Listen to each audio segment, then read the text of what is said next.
Okay, चलिए show की शुरुआत करेंगे। बिरू, मैं और शेयर रहेंगे आपके साथ और बात करेंगे मार्केट के आखिरी के 1.5 घंटे की, जहां पर आज काफ़ी शानदार दिन रहा है अब तक। अगर आप देखें निफ्टी का तो सुबह एक बार को लगा कि शायद वो गैप अप फेल हो रहा है, लेकिन उसके बाद जैसे ही वो फर्स्ट आवर का हाई फेल क्रॉस हुआ, उसके बाद मार्केट ने और थोड़ी सी रफ्तार पकड़ी। और आज एक अच्छी चीज़ जो मार्केट के लिए रही, आज ग्लोबल और लोकल दोनों क्यूज़ काफ़ी अच्छे रहे मार्केट के लिए। इस वजह से रौनक है। सबसे इम्पॉर्टेंट आज की सिर्फ रैली के लिए, सिर्फ आज की रैली के लिए सबसे इम्पॉर्टेंट ट्रिगर रहा वो जैक्सन होल में जेरोम पावल का नज़रिया बदलना, डविश साउंड करना, ये कहना कि बस अब हम रेट कट करने ही वाले हैं। भले ही डोनाल्ड ट्रंप ये कह रहे हो कि उन्होंने काफ़ी लेट कर दिया, लेकिन फैक्ट ये है कि अब मार्केट को रेट कट का एक सहारा मिलने वाला है। और इस वजह से निफ्टी आईटी ने उस चीज़ को लीड किया। यही कारण है कि निफ्टी आईटी आज करीब करीब 3.25% ऊपर है। प्लस आज सुबह जैसे हम बात भी कर रहे थे, टीसीएस के साथ stock 5 years multiple, average multiple के नीचे आ गया था। उस वजह से यहाँ पर भी आज सुबह जेपी मॉर्गन की रिपोर्ट भी थी, लग रहा था कि ये शायद चलेगा आज यहाँ पर। इसके अलावा जीएसटी कटौती, इसकी भी उम्मीद बढ़ रही है कि शायद थोड़ा जल्दी हो जाए। प्राइम मिनिस्टर ने कहा था कि दिवाली पे आपको तोहफा मिलने वाला है, लेकिन एक लॉजिकल सेंस ये बन रही है कि अगर करना ही है तो अभी क्यों नहीं, क्योंकि दिवाली तक अगर आप वेट करेंगे तो लोग दिवाली तक अपनी परचेजेस पोस्टपोन करेंगे। तो उस वजह से ये एक और फैक्टर रहा आज मार्केट की रैली में। सिर्फ एक बैंक निफ्टी है जो इस रैली में पार्टिसिपेट नहीं कर रहा है, लेकिन ठीक है, ऐसा नहीं है कि कोलैप्स कर रहा है। आज का low exact 100 day exponential moving average. Let's see आखिरी का 1.5 घंटा हमारे लिए क्या लेकर आएगा। Veeru, Shreya, good afternoon.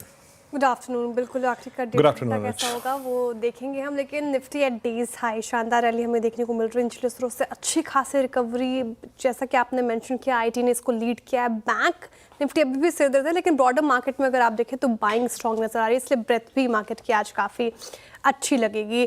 कारण आपने गिनाया अनुज जी, जिस तरीके से घरेलू और साथ ही ग्लोबली क्यूज पॉजिटिव नजर आ रहे हैं, लेकिन कितनी टिकाऊ लग रही है ये तेज़ी? आपको लग रहा है कि आने वाले कुछ सत्रों तक ये तेज़ी टिकाऊ रहेगी? और ऐसे मूड माहौल में अब कौन से लेवल्स इंपॉर्टेंट, क्या हिदायत ट्रेडर्स को कौन से लेवल्स वॉच करने चाहिए?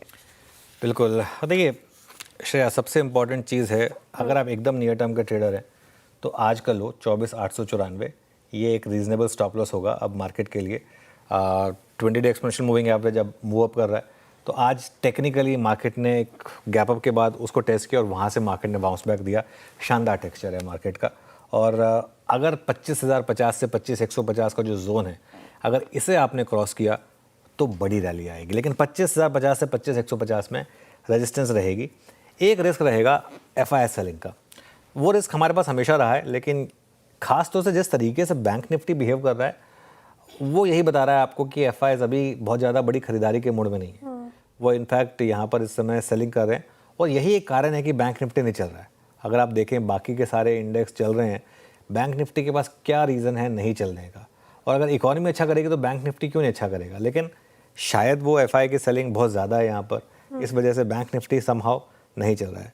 लेवल्स की बात पर आते हैं, अप्रोच पर आते हैं, तो देखिए निफ्टी में रेजिस्टेंस रहेगी आपकी करीब करीब 25,050 से 25,150। ये आपकी अब मैं एक रेजिस्टेंस और एक सपोर्ट की बात कर रहा हूँ, क्योंकि अब वही इंपॉर्टेंट है मार्केट के लिए। 25,050 से 25,150 निफ्टी पे रेजिस्टेंस है, और 24,850 से 24,900 ये अब मार्केट के लिए आपका सपोर्ट का काम करेगा। तो लॉन्ग रहें और हर गिरावट में ऐड करें। एक स्टॉप लॉस रखना होगा आपको बहुत स्ट्रिक्ट और टाइट, 24,850 का, करीब करीब 150 पॉइंट का यहाँ से। ये एक अप्रोच हो सकती है, या फिर आज सुबह का लो, लेकिन उसको थोड़ा सा एडजस्ट करना चाहिए। 24,850, 30-40 पॉइंट में कुछ फ़र्क नहीं पड़ जाएगा। देखिए बैंक निफ्टी अभी भी अनट्रेडेबल है। आज सुबह भी मैंने इसीलिए साफ व्यू लिया था कि नहीं, हम बैंक निफ्टी पे लेवल्स बता देंगे आपको, लेकिन ट्रेड नहीं है। इस तरीके के इंडेक्स में कोई ट्रेड नहीं कर सकता, आप दोनों तरफ पैसा गंवाएंगे। बैंक निफ्टी में अगर आप ज़बरदस्ती की ट्रेड लेने की कोशिश करेंगे, जब मौका आता है बैंक निफ्टी क्लीन ट्रेड देता है, इसमें कोई मौका नहीं है, तो ज़बरदस्ती पैसे फंसने की कोई ज़रूरत नहीं है। एक रेंज है 55,000 से लेकर 55,400 की, चाहे तो उसको थोड़ा एक्सटेंड कर लें, 55,500 तक ले जाएं, लेकिन ये एक ब्रॉडली एक रेंज है बैंक निफ्टी की। आज के लिए अगर सुबह का हाई क्रॉस हुआ 55,306, तो हो सकता है हम एक बार 55,400, 450 या 55,500 तक भी चले जाएं, लेकिन कन्विक्शन अभी बैंक निफ्टी में थोड़ा सा मिसिंग है। वीरू के पास चलते हैं। Veeru, good afternoon. Stock specific action? Good afternoon Anuj. Stock specific action strong है, मैं नो डाउट आज आईटी डोमिनेट कर रहा है अनुज। निफ्टी आईटी करीब 2.65% ऊपर, बट इसमें भी बेटर रिस्क रिवॉर्ड रेशो अगर मैं लोकेट करने जाऊँ तो अभी भी मिड कैप IT में एक स्टॉक आपकी स्क्रीन पे रख रहा हूँ, परसिस्टेंट मिड कैप IT में करीब करीब 5477 पर ट्रेड करता हुआ। अब इसको इसलिए कह रहा हूँ क्योंकि यहाँ पर ताज़ा तरीन ब्रेकआउट है, 250 क्रॉस हुआ है। आज का इंट्राडे हाई एग्जैक्टली इसका 100 डे एक्सपोनेंशियल एवरेज है। 3 एवरेजेस से ये आज मतलब फाइट कर रहा है, उसको क्रॉस करने की कोशिश कर रहा है।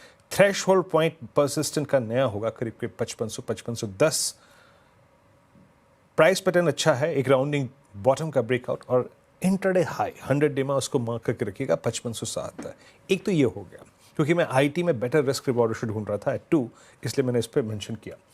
दूसरा है Zydus life in pharma space, 3.25% ऊपर है, no doubt about that, but थोड़ा चल चुका है, लेकिन एक बहुत क्लियर कट ब्रेकआउट फार्मा में लोअर ट्रेजेक्ट्रीज पे जिन स्टॉक्स में अच्छा ब्रेकआउट है। इसने 28 अक्टूबर 2024 से लेकर अब तक की पूरी रेंज को बाइसेक्ट किया। करंट मंथ फ्यूचर्स में ये लाजमी है कि अब शॉर्ट कवरिंग होगी, वाइट शेड दिखाएगा, बट अच्छी शॉर्ट कवरिंग और नेक्स्ट मंथ फ्यूचर्स में अच्छी बाइंग है अनुज। तो ज़ायरस लाइफ ऑटो स्पेस में बहुत स्ट्रॉन्ग और कमांडिंग पोजीशन में है। अगला सप्लाई जोन इसका आता है करीब करीब 1064 के जोन में। और आखिरी स्टॉक मैं मेंशन करूंगा और वो है ऑटो का जायंट आयशर मोटर्स, 5998 पे ट्रेड करता हुआ और टाइम फ्रेम यानी 13 अगस्त से लेकर टिल डेट के बीच में, यानी 13 से 25 अगस्त के बीच में एक बुलिश फ्लैग का ब्रेकआउट, 6000 के कॉलेक्टर्स बैकफुट पे हैं, 8% OI अगस्त फ्यूचर्स में बिल्डअप हुआ। तो ये तीन स्टॉक्स डिफरेंट 3 बास्केट से जो कि स्ट्रॉन्ग नजर आते हुए। अनुज, आज का ये प्रश्न एक बार फिर से IT, हम सुबह बात भी कर रहे थे कि US में जब ब्याज दरें के कटने के संभावना जब बढ़ जाती हैं और मोस्ट स्पेशली आपका नेस्डेक से कहीं ज़्यादा प्राइस डैमेज था, लार्ज कैप IT में अपने हाल दिखाए थे अनुज। क्या IT सडनली हाउसेस को या फिर HNIs को अट्रैक्ट कर रहा है क्या, ये प्रश्न इस वक्त का? हाँ वीरू, देखिए इसका जवाब ना मैं आपको अगर दूं तो एक सिंपल चीज़ से दे देता हूँ। आज सुबह जो हमने आज बिग स्टॉक्स में TCS डिस्कस करा, अगर आप उसी को ले लें, मतलब क्या होता है कई बार हम पढ़ते हैं उसको, उसके बाद रिएक्ट होता है, लगता है वाकई में ऐसा है। आपको पता है आज की डेट में TCS 4% की डिविडेंड यील्ड पे ट्रेड कर रहा है। मतलब सोचिए TCS जैसा स्टॉक 4%। वीरू, आपने कब सुना कि TCS 4% की डिविडेंड यील्ड दे रहा है? इस तरीके की मार्केट फॉल के बाद यहाँ पर, क्योंकि 3 साल से पैसा बना ही नहीं है TCS में, 5 साल के अपने एवरेज मल्टीपल के नीचे आ गया है। सिर्फ एक ट्रिगर की ज़रूरत थी, आज ट्रिगर मिल गया मार्केट को वो IT सेक्टर में। और वो ट्रिगर मिला जैसा कि आपने कहा कि फेड चेयरमैन जेरोम पावेल ने कहा कि वो इंटरेस्ट रेट आगे जाकर कम करने वाली है। देखिए 12 महीने का चार्ट था TCS का, कितनी बुरी हालत में है ये स्टॉक इस समय। तो थोड़ा सा एक सेंस बन रही थी कि रैली तो ड्यू है यहाँ पर। अब ये टिकेगी या नहीं ये मैं नहीं कह सकता, लेकिन फ़िलहाल के लिए एक सेंस बन रही है कि रिस्क रिवॉर्ड के हिसाब से एक बहुत ज़्यादा जगह है यहाँ पर। और कुछ नहीं तो क्या 3400-3500 तक जा सकता है TCS, बिल्कुल जा सकता है। आई थिंक इन्फोसिस देखिए ऑलमोस्ट वही कहानी है इन्फोसिस में भी। इन्फोसिस भी अच्छा खासा करेक्ट हो चुका है अपने हाई से, हालांकि TCS इतना नहीं गिरा। अगर आप इन्फोसिस का 12 महीने का चार्ट देखेंगे तो TCS के मुकाबले इन्फोसिस ने काफ़ी आउट परफॉर्म किया है, लेकिन फिर भी रहा तो ओवरऑल मार्केट के कॉन्टेक्स्ट में अंडर परफॉर्मर ही है। 18% गिरा है, TCS 30% गिरा है। तो जगह थी इन स्टॉक्स में बस एक ट्रिगर की ज़रूरत थी। अच्छा, हमारी मार्केट में थोड़ी सी अगर आप देखें पिछले 3-4 दिनों से ये फैक्टर इन करने की कोशिश कर रही थी। पिछले 3-4 दिनों से आपने नोटिस किया होगा कि IT स्टॉक्स उन्होंने गिरना बंद कर दिया था और 1-2 दिन तो चले भी था IT स्टॉक्स। तो आज क्लियरली आई थिंक वो उस वजह से ये रैली आई है और मुझे लग रहा है कि रैली और कुछ नहीं तो आपको थोड़ा इतना ओवरसोल्ड है, इंडेक्स इतना ओवरसोल्ड है, और कुछ नहीं तो कुछ क्रूशियल मूविंग एवरेजेस तक तो आपको शायद ले ही जाए, ये एक कारण है। चलिए श्रेया के पास चलते हैं, अब श्रेया आगे बढ़ते हैं कार्यक्रम में। जी, उससे पहले एक सवाल मेरा ये कि GST कटौती को लेकर जो खबरें आ रही हैं, जो पहले दिवाली तक लागू होने की बात थी, अब शायद नवरात्रि में लागू हो जाए, 22 सितंबर को लागू हो सकती है। अब इस खबर के बाद क्या अप्रोच रहेगी सेक्टर स्पेसिफिक, ये मैं जानना चाह रही थी। देखिए इसमें ना आपको एक चीज़ समझनी होगी, मैं आपको दिखाता हूँ। जैसे ऑटो है, जब GST कट आया तो सबसे ज़्यादा रैली कहाँ हुई थी? ऑटो में, FMCG में और उसके अलावा वाइट गुड्स में। ये 3 सेक्टर थे जहाँ सबसे ज़्यादा रैली हुई थी। अब एक बार FMCG में दिखा दीजिए, इंट्राडे दिखाइए इसका जरा एक बार। तो अब आज सबसे ज़्यादा जो इस न्यूज़ पर अगर रिएक्ट किया है वो किसने किया है? ऑटो ने। आपको 1-2 स्टॉक्स दिखा दो, जैसे वोल्टास का स्टॉक देखिए फॉर एग्जांपल। अब AC अब आप अभी तो नहीं खरीदने वाले ना, अब तो सर्दियाँ आ रही हैं, गर्मी तो जा चुकी हैं सारी की सारी। अब आपको यहाँ पर इम्पैक्ट ये लगाना है कि कौन सी कंपनियों में डायरेक्ट इम्पैक्ट आएगा अगर जीएसटी कट नवरात्रों में आ गया। उसमें नंबर 1 होगा ऑटोज़, नंबर वन होगा ऑटोज़। उसके बाद कुछ वाइट गुड्स, स्पेशली जो जैसे बाकी चीज़ें हैं, फ्रिज है, बाकी चीज़ें हैं, पंखे हैं, ये सब है, वो वाले जो वाइट गुड्स प्लेयर्स हैं वो, और एफएमसीजी और रिटेल। तो विदाउट अ डाउट, और ये बास्केट आउट परफॉर्म करती रहेगी। इसमें होगा क्या, इसमें जैसे आज सुबह फॉर एग्जांपल एफएमसीजी एक बार के लिए नीचे था, लेकिन लोअर लेवल से बाइंग आ गई। इसमें ये होता रहेगा, डिप्स आएंगी लेकिन डिप्स में बाइंग आती रहेगी बेसिकली। तो ये 3-4 स्पेसेस जो है ये पॉजिटिव है, लेकिन सबसे ज़्यादा पॉजिटिव इसमें ऑटोज रहेगा रेडार पे। चलिए अब आगे बढ़ते हैं शो में और ट्रेंडिंग स्टॉक्स की बात करते हैं, और जिस तरीके से मार्केट परफॉर्म कर रहा है, शुरुआत तेजी की ट्रेंडिंग स्टॉक्स के साथ ही होगी। और स्वाभाविक सी बात है, आपको ज़्यादातर स्टॉक्स आईटी स्पेस से देखेंगे। आप Infosys, TCS, HCL tech, Wipro IT space से ये चारों स्टॉक्स गेनर्स में शामिल। शानदार तेजी के साथ पूरा स्पेस कर रहा है कारोबार।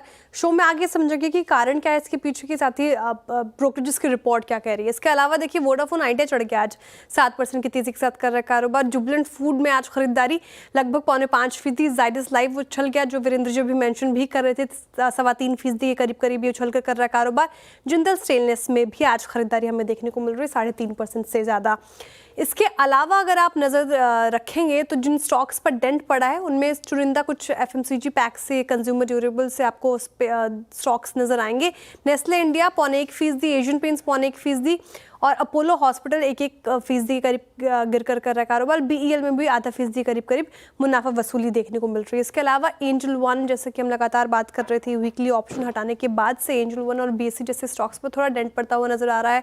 2.5% के करीब गिरावट के साथ कर रहा है कारोबार। फोर्टिस हेल्थ केयर टूट गया 2%, पेट्रोनेट एलएनजी 1.5%, और एलएनटी फाइनेंस में आज मुनाफा वसूली करीब आपको 2% की नजर आएगी। चलिए अब आगे बढ़ते शो में और कार्यक्रम का क्रम समझाती हूँ। फंडामेंटल राय देने के लिए हमारे साथ होंगे एसएमआई एफएस के शरद अवस्थी जी, टेक्निकल कॉल्स रहेंगे प्रकाश गाबा, मानस जायसवाल, राजेश सातपुते, राजेश पालविया, शिल्पा राउत और अमित सेठ जी से। 2:15 पर समझेंगे आईटी सेक्टर में तेजी क्यों है। 2:20 पर टीसीएस के 21 साल पूरे होने के मौके पर खास रिसर्च लेकर आएंगे आशीष चतुर्वेदी।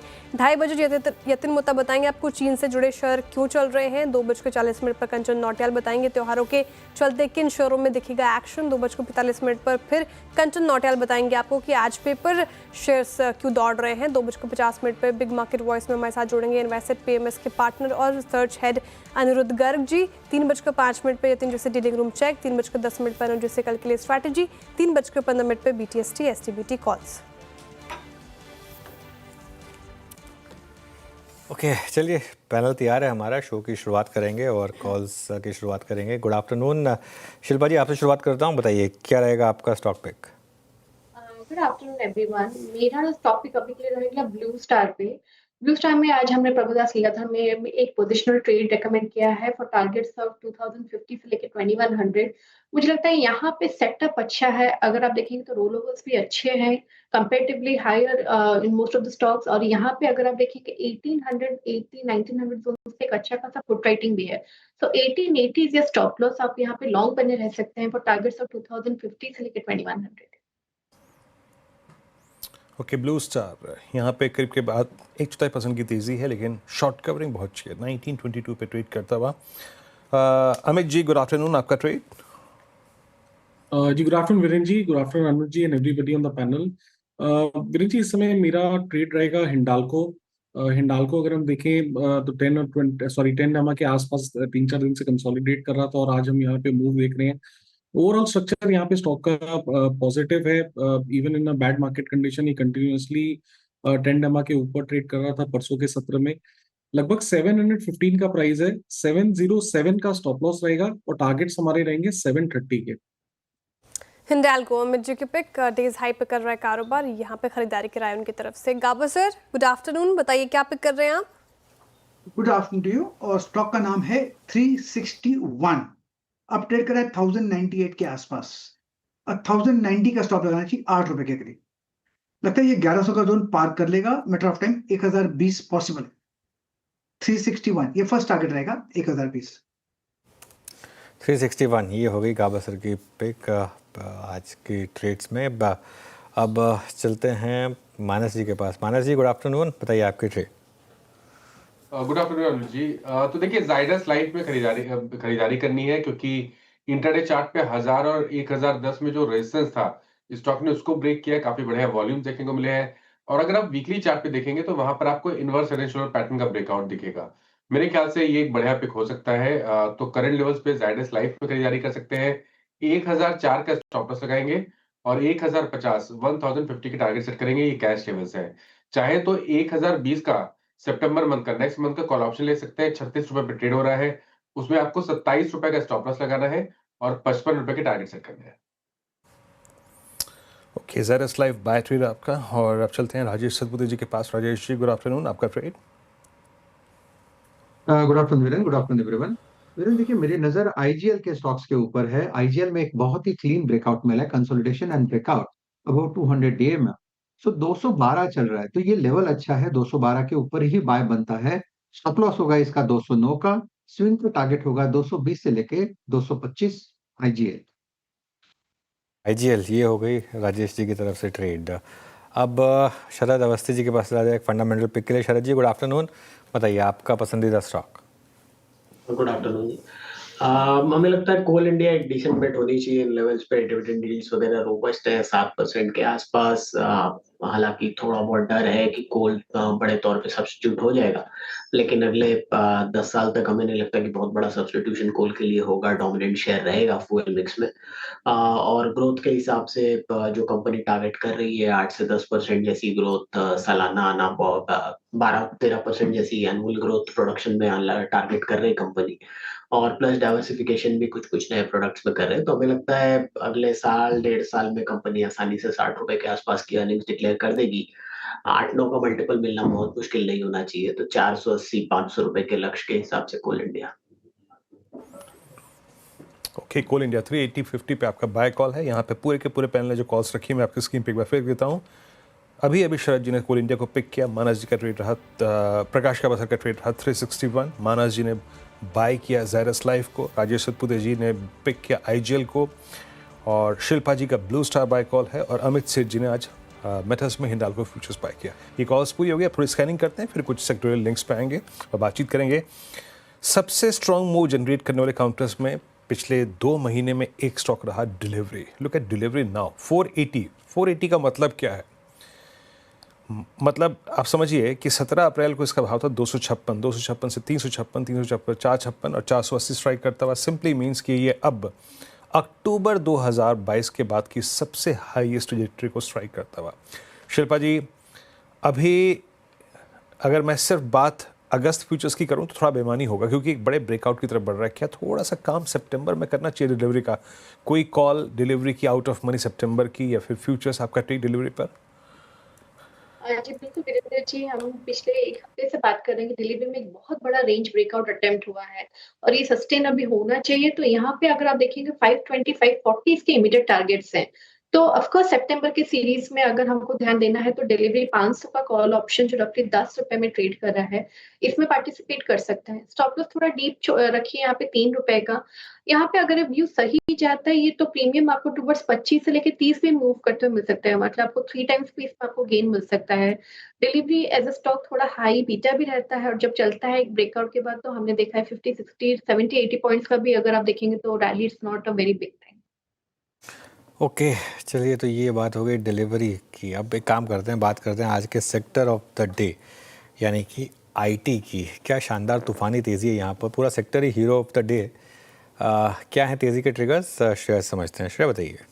बिल्कुल, आईटी स्पेस में शानदार रैली आज के सेशन में हमें देखने को मिल रही है। 2.5% से ज़्यादा उछलकर आईटी इंडेक्स आपको कारोबार करता हुआ नजर आएगा डेज हाई पर। कोई भी काउंटर आप उठाए इस पर्टिकुलर इंडेक्स से, सभी में अच्छी खासी तेज़ी। डेज हाई पर भी आपके स्क्रीन पर होगा 2.5 से 3.5% तक हमें तेज़ी देखने को मिल रही है। TCS देखिए जो 2.5%, इन्फी में 3.5% की गजब की तेज़ी देखने को मिल रही है। विप्रो, साथ ही टेक महिंद्रा, सभी में अच्छी खासी रैली। अब सवाल ये कि आईटी शोरूम में ये जोरदार तेज़ी क्यों आई, इसके पीछे की कारण क्या है? तो लगातार हम CNBC आवाज़ पर ये चर्चा कर रहे हैं कि आईटी स्पेस क्यों आज फोकस में। दरअसल जेरोम पॉल की जो स्पीच थी, कमेंट्री थी, उसने कहीं ना कहीं इस पूरे स्पेस को पुश किया है और उनकी डविश कमेंट्री ने कहीं ना कहीं बाजार को खुश किया। अब कोई डविस स्टैंस जब लेता है उसका मतलब ये है कि वो ब्याज दरें घटाने की संभावना है, साथ ही बाजार में और लिक्विडिटी देने पर जोर दे रहा है, तो ये कहीं ना कहीं एक बड़ी वजह। साथ ही उन्होंने ये भी कहा कि अमेरिका में रोजगार के आंकड़ों में लगातार गिरावट देखने को मिल रही है। अब समझने वाली ये बात ये है कि रोजगार के आंकड़े घटने से फेड दरों में कटौती की संभावनाएं जो है वो पूरी बढ़ जाती है, तो इसका असर हमें आईटी स्पेस में आज हमें देखने को मिल रहा है। अब टीसीएस की पर्टिकुलरली बात करें तो जो टॉप गेनर्स में शामिल है, 2.5% की तेजी हमें देखने को मिल रही है।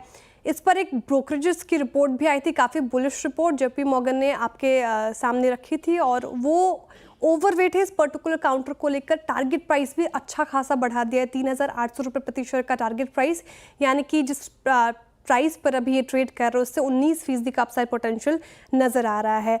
वो कह रहे हैं कि इस साल में अब तक अगर आप देखें तो टीसीएस ने निफ्टी से करीब 29% ज़्यादा अंडर परफॉर्म किया है और आईटी इंडेक्स से 6% के करीब अंडर परफॉर्म किया है। लेकिन इसका मतलब ये नहीं कि टीसीएस का बिजनेस मॉडल ख़राब है या बिजनेस अब ख़राब हो चुका है।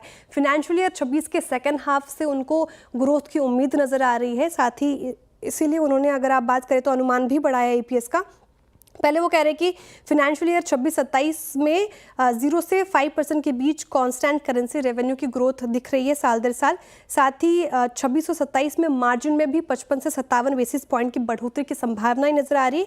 इसीलिए उन्होंने ईपीएस का अनुमान 2 से 3% के लिए बढ़ा दिया है।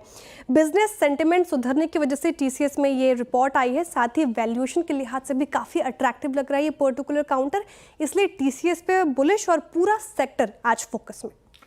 पूरा सेक्टर आज फोकस में। शुक्रिया श्रेया। तो ये देखिए आज आईटी शेयरों में तूफानी तेज़ी, टीसीएस लीड कर रहा है इसे करीब 2.25% की रैली के साथ। अच्छा, बात टीसीएस की करते हैं क्योंकि टीसीएस की भी लिस्टिंग को अब करीब 21 साल पूरे हो गए हैं। जी हाँ, 2004 में टीसीएस की लिस्टिंग हुई थी, अगस्त 2004 में ही, और मुझे अच्छे से याद है क्योंकि उसके कुछ टाइम बाद ही हम सब मुंबई शिफ्ट हुए थे। तो निवेशकों के लिए टीसीएस ने किस तरीके के रिटर्न्स जनरेट करे हैं, ये सब आशीष से जानते हैं। आशीष, good afternoon. Good afternoon Anuj जी। काफ़ी बढ़िया ग्रोथ स्टोरी रही है पूरे 21 साल के लिए। अगर आप देखें तो स्टॉक ने निवेशकों का भरपूर पैसा बना के दिया है, वो भी शांति के साथ। 21 साल पूरे हो गए और फ्लैशबैक में चलते हैं जुलाई 2004, जहां पर अगर आप देखें तो देश में सबसे बड़ा आईपीओ था। इसका इशू का प्राइस था 850 रुपये, लॉट साइज था 7 शेयरों का, यानी तकरीबन अगर आप देखें तो किसी निवेशकों ने, आगे जानेंगे कि 5,950 रुपये अगर इन्होंने लगाए होते तो आज कितने बन जाते। लेकिन ग्रोथ स्टोरी अगर आप देखें तो बहुत ज़बरदस्त है। उस समय में भी अगर आप देखें तो पहला $1 बिलियन आईपीओ था, लेकिन अब अगर आप देखें तो मार्केट कैप के लिहाज से टीसीएस एक जेंटल जाइंट बन चुका है। ऑलमोस्ट 11.3 लाख करोड़ के आसपास का मार्केट कैप है, और मार्केट कैप के लिहाज से अगर आप देखें तो भारत की लिस्टेड स्पेस में चौथी सबसे बड़ी कंपनी है। आईटी के हिसाब से अगर आप देखें तो ग्लोबली वेल रिकग्नाइज्ड है। लेकिन खास बात है कि इसकी वैल्यू और वेल्थ क्रिएशन की अगर आप देखें तो ऑलमोस्ट 21 साल में कंपनी ने अब तक 3 बार जो है बोनस शेयर 1:1 का अनाउंसमेंट किया है। 2006 में पहली बार किया था, इसके बाद 2009 और 2018। तो यहाँ पर अगर आप देखें तो ऑलमोस्ट अगर किसी के पास जो 7 शेयर थे वो बढ़कर अब 56 शेयर हो चुके हैं। साथ में अगर आप देखें तो जो डिविडेंड देने का ट्रैक रिकॉर्ड है वो तो एक्सेप्शनल है। हर क्वार्टर में दिया है डिविडेंड इन्होंने, और साल में करीब अगर आप देखें तो टोटल 21 साल में 5 से 6 बार स्पेशल डिविडेंड का भी ऐलान किया है। बायबैक के लिहाज से भी अगर आप देखें तो निवेशकों के लिए भरपूर मौके बने। आप ये स्क्रीन पर देख पा रहे होंगे कि 2017 में 2,820 रुपये पर किया था, 2020 में 3,000 में, और 2023 जो आखिरी बायबैक था इसमें अगर आप देखें तो 4,150 रुपये के भाव पर कंपनी ने बायबैक किया था। और अब बात करते हैं जो वेल्थ क्रिएशन टीसीएस ने निवेशकों को बना के दी है। तो जैसे कि मैं आपको बता रहा था कि 5,950 रुपये अगर किसी ने 2004 में आईपीओ के समय निवेश किए होते, तो अगर आप सिर्फ price return adjusted with bonus देखें तो ये 5,950 रुपये बढ़कर हो गए 1,76,000 रुपये, यानी तकरीबन आप देखें तो 29.6 टाइम्स का रिटर्न यहाँ पर देखने को मिला है पिछले 21 साल में। डिविडेंड की कैलकुलेशन भी अभी मैंने करके देखी तो ऑलमोस्ट 38,500 रुपए के आसपास का डिविडेंड मिल गया, यानी 1,76,000 का तो आपका प्राइस अप्रिसिएशन है, और तकरीबन अगर आप देखें तो 38,500 रुपए के डिविडेंड। लेकिन ये स्टॉक अभी भी ऐसा लग रहा है कि मार्केट का चहेता है, और इसी के चलते अगर आप देखें तो जो मार्केट के जानकार हैं वो बता रहे कि स्टॉक में अभी भी अपॉर्चुनिटी है। 67% मार्केट के जानकार ब्लूमबर्ग के कंसेंसस एस्टीमेट्स के लिहाज से बता रहे कि स्टॉक में आपको खरीदारी करनी चाहिए। होल्ड करने की राय है 23% की, और बिकवाली करने वाले इस भाव पर सिर्फ है 10%। और फिलहाल के लिए अगर आप देखें तो जो औसत टारगेट 12 महीने के लिहाज से निकल कर आ रहा है वो तकरीबन 3,722, यानी इस भाव से भी अगर आप देखें तो ऑलमोस्ट 18% की अपसाइड है। बिल्कुल, टीसीएस, शुक्रिया आशीष जानकारी के लिए। और टीसीएस में शानदार रैली हमें पिछले कुछ सालों में देखने को मिल रही है, जिससे कि आशीष डेटा भी पेश कर रहे थे आपके सामने। शरद जी, टीसीएस कितना अपसाइड पोटेंशियल आप देख रहे हैं इस पर्टिकुलर काउंटर्स में, जिस तरीके से आज तेज़ी हमें देखने को मिल रही है इन लेवल्स पे, आपको कैसा लग रहा है? साथ ही हालांकि आप लॉन्ग टर्म के लिहाज से ही बताएंगे, साथ ही आईटी स्पेस से अगर मैं पूछूं तो आपका पसंदीदा स्टॉक कौन सा होगा? जी, टीसीएस में हमें लगता है यहाँ से आपको अक्रॉस द इंडेक्स भी एक 5-7% जैसी और रिलीफ रैली आपको दिखनी चाहिए। हालांकि पास्ट में काफी बढ़िया वेल्थ क्रिएटर रहा है, लेकिन मुझे लगता है पूरा आईटी स्पेस एक ट्रांजिशन के थ्रू से गुजर रहा है, जहाँ पे कंसल्टेंसी वगैरह पे फोकस करके जो थोड़ा लॉन्ग जेस्टेशन बिजनेस है उस पे फोकस कर रहे हैं। तो थोड़ा टाइम लग सकता है, एआई की डिसरप्शन भी है, तो ये सारे चैलेंजेस वो फेस कर रहे हैं, पूरी मैन पावर को रीएट्रीब्यूट करना है। तो मुझे लगता है थोड़ा सा चैलेंजिंग टाइम है अभी। तो हो सकता है ये रिलीफ रैली के साथ हो सकता है आपको 5 से 7% की और मूवमेंट इमीडिएट में मिल जाए, लेकिन 20-21 टाइम पे ऑलरेडी ट्रेड कर रहा है, और मेरे हिसाब से जो फॉरवर्ड ग्रोथ है वो भी 10-12% जैसी आएगी अगले साल 1.5 साल में। तो यहाँ से बहुत ज्यादा अपसाइड नहीं, 5 से 7% अपसाइड मेरे हिसाब से शायद ऑप्टिमम होगी, उससे ज्यादा ग्रोथ की, उससे ज्यादा अपसाइड की मैं उम्मीद नहीं कर रहा।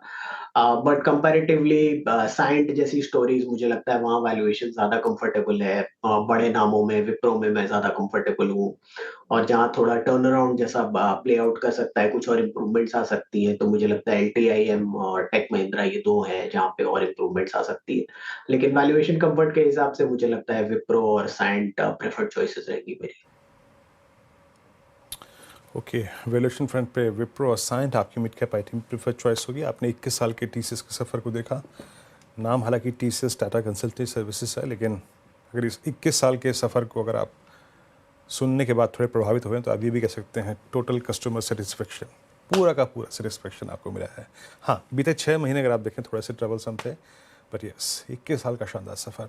अच्छा, आपकी राय जानना चाहूँगा मैं यहाँ पे अमित, क्योंकि निफ्टी आईटी को थोड़ा सा आपको सीरियसली लेना पड़ेगा, क्योंकि निफ्टी आईटी का पुल बैक अब ये 50 DMA को टेस्ट कर रहा है। ठीक है, कभी ना कभी तो आपको ट्रस्ट करना ही पड़ेगा, है ना, इन एवरेजेस को। कोई स्टॉक फ्यूचर्स जो कि एक बड़े ही रीजनेबल रिवर्सल में तब्दील हो सकता है, mid cap IT, large cap IT, कुछ भी, अगर सितंबर के प्रोस्पेक्टिव से, जिसको रोलवर्स फिगर सपोर्ट कर रही हूँ, आपके अनुसार क्या होगा वो, अगर निफ्टी आईटी 50 DMA के ऊपर सस्टेन कर जाए तो?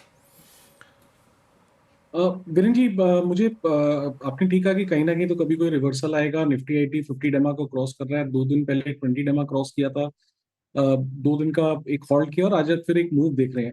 वीरेंद्र जी, मुझे परसिस्टेंट सिस्टम का चार्ट काफी अच्छा लग रहा है, बिकॉज आप देखें कि ये चार्ट अब आज के सत्र में 200 day exponential moving average cross कर रहा है, और चार्ट्स में आप देखें तो लगभग 5450 5400 एक रेजिस्टेंस था जिसने स्टॉक ने लगभग ब्रेक किया था अराउंड 24 जुलाई। आज उस कैंडल को ऑलमोस्ट ये टारगेट करने की कोशिश कर रहा है, हल्का सा गैप है उसको क्रॉस करने की कोशिश कर रहा है। I think this is well placed अगले सीरीज के लिए। 5400 के लगभग स्टॉप लॉस यहाँ पे हम रखेंगे, और टारगेट्स हमारे रहेंगे 5600 से 5650 तक। Persistent system. चलिए आगे बढ़ते हैं और टॉप कैश कॉल्स का समय हुआ। राजेश जी, अमित जी और मानस जी हमारे साथ टॉप कैश कॉल्स के लिए। राजेश जी, आप शुरुआत करिए। अनुज जी, देखिए मेरी नजर है ज्योति लैब के चार्ट के ऊपर। ज्योति लैब, 1 सेकंड, हाँ, Jyothy lab it is up by 3.3%, 352 के आसपास से फिलहाल ट्रेड हो रहा है। और इसने सबसे बड़ी बात है, इसने क्लस्टर को ब्रेक किया जो करीबन 345 और 350 के बीच में था, at level of 351.70। It's a buy in Jyoti lab, keep your stop loss at 346। अगर मैं सही हूं तो इसका आज का टारगेट होगा 365 टू 370। तो एक अच्छा breakout with volume Jyoti lab में मिला है। ओके, ज्योति लैब आपका बाय कॉल। अमित जी आपके पास आता हूँ मैं, आपका कैश ट्रेड क्या रहेगा? विरेन जी, मैं असाही इंडिया ग्लास के साथ जाऊंगा। काफी ट्रेंडिंग चार्ट है। कुछ दिनों पहले हमने इसका ब्रेकआउट रीटेस्ट इसको देखा था। इसने ब्रेकआउट रीटेस्ट अपना जोन किया था लगभग 840 का। उसके बाद एक अपथ्रस्ट जनरेट हुआ और यहाँ पे एक अच्छा खासा ट्रेंड, एक स्ट्रॉन्ग ट्रेंड बना हुआ है, तो इसे बाय करें। 840 के लगभग हमारा स्टॉप लॉस रहेगा और टारगेट्स रहेंगे 950 और 975 के। 975 के लिए साही इंडिया पसंद कर रहे हैं Amit ji, top cash call में इनकी पसंद है। मानस जी आप बताइए आपकी पिक क्या होगी? तो देखिए श्रेया जी, एक्मे सोलर करके एक स्टॉक है जहां पर करीब 20-25 दिन से हम कंसोलिडेशन देख रहे थे, लेकिन आज ये कंसोलिडेशन जोन के बाहर निकला है। वॉल्यूम्स काफी बेहतर देखने को मिल रहे हैं, तो एक्मे सोलर में करंट लेवल्स पे खरीदारी करने की राय रहेगी।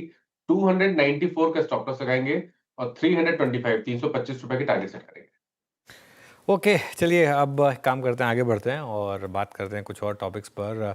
पिछले कुछ समय से भारत और चीन के रिश्ते सुधरे हैं। ट्रंप के टैरिफ वॉर के चलते दोनों देशों का जो एक बिजनेस सिचुएशंस हैं वो थोड़ी सी बेटर हुई हैं, इन पर एक फोकस बढ़ा है। चीन में एक्सपोजर रखने वाली कंपनियों पर काफ़ी फोकस है। यतन से जानते हैं कौन सी कंपनियां रहेंगी फोकस में। यतन, गुड आफ्टरनून।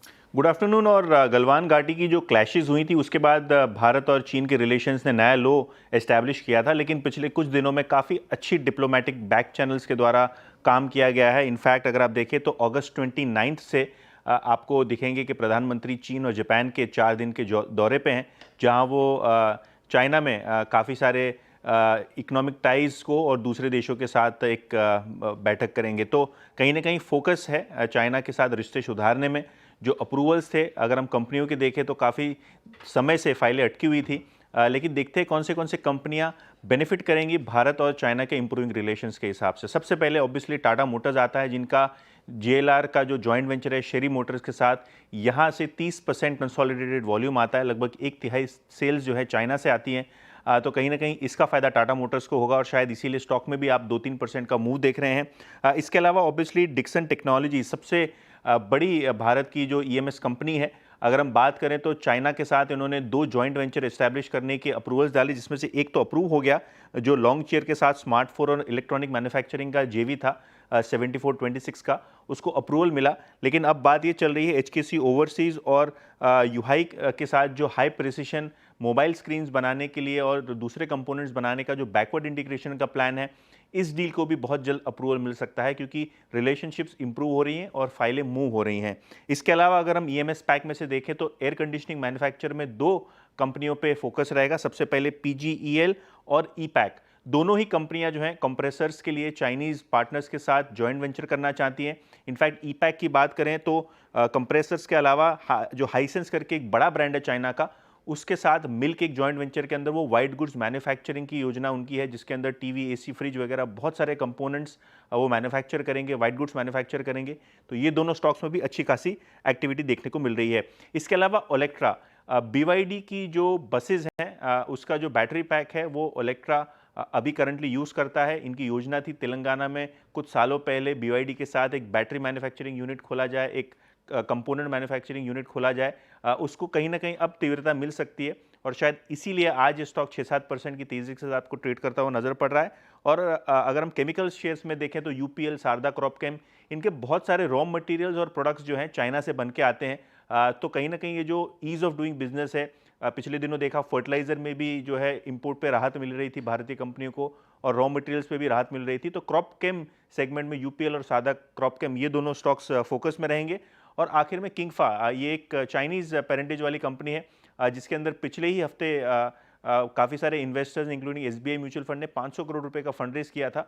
तो कहीं ना कहीं अगर हम देखें तो चाइनीज़ कंपनियां हो या चाइनीज़ जॉइंट वेंचर हो, इन सब लिस्टेड कंपनियों को एक पॉजिटिव रुझान देखने को मिल रहा है मोदी की मीट के पहले। बिल्कुल, शुक्रिया यतिन जी। तो भारत चीन की दोस्ती से इन स्टॉक्स को फायदा होता हुआ नजर आएगा। Tata Motors, Olectra, UPL, Sharda crop जैसे स्टॉक्स बताए गए, ये सारे स्टॉक्स आपके रडार पर होना चाहिए। चलिए अब आगे बढ़ते हैं और GST रिफॉर्म को लेकर जो हम चर्चा कर रहे हैं उस पर भी रिपोर्ट आई है और GST रिफॉर्म का जल्द फायदा लोगों को देने के लिए सरकार एक्शन में है और सूत्रों के मुताबिक GST रिफॉर्म के फैसले 22 सितंबर से पहले लागू हो सकते हैं। ये एक्सक्लूसिव जानकारी के लिए चलते हैं आलोक प्रियदर्शी के पास। आलोक जी, गुड आफ्टरनून, बताइए खबर।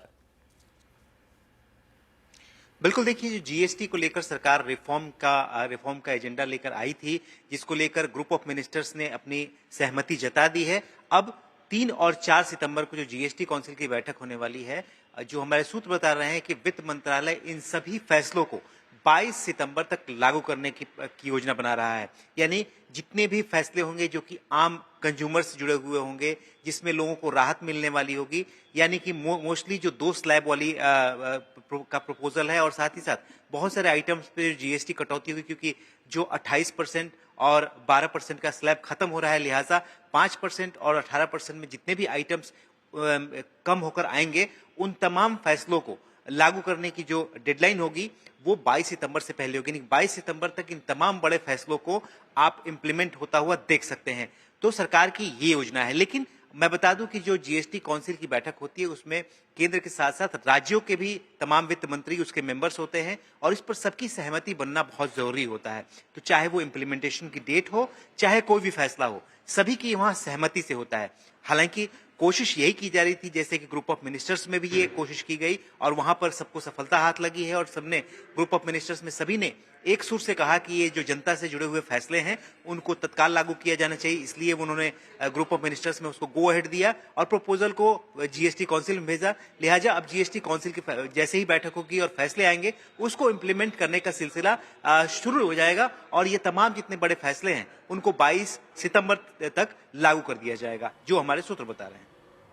जी, चलिए, बहुत बहुत शुक्रिया आपका। तो ये अगर आप देखें, कवायद पूरी जारी है कि ये सारे के सारे जीएसटी रिफॉर्म्स जो हैं वो नवरात्रों से पहले, ताकि स्पेशली अगर आप देखें तो इस फेस्टिवल सीजन का अगर आप देखें, डिमांड पर और सेल्स पर इम्पैक्ट क्लियरली विजिबल हो, एक फीका ना गुजरे कम से कम शायद जो फेस्टिवल सीजन है, because of that deferred buying, fear of deferred buying.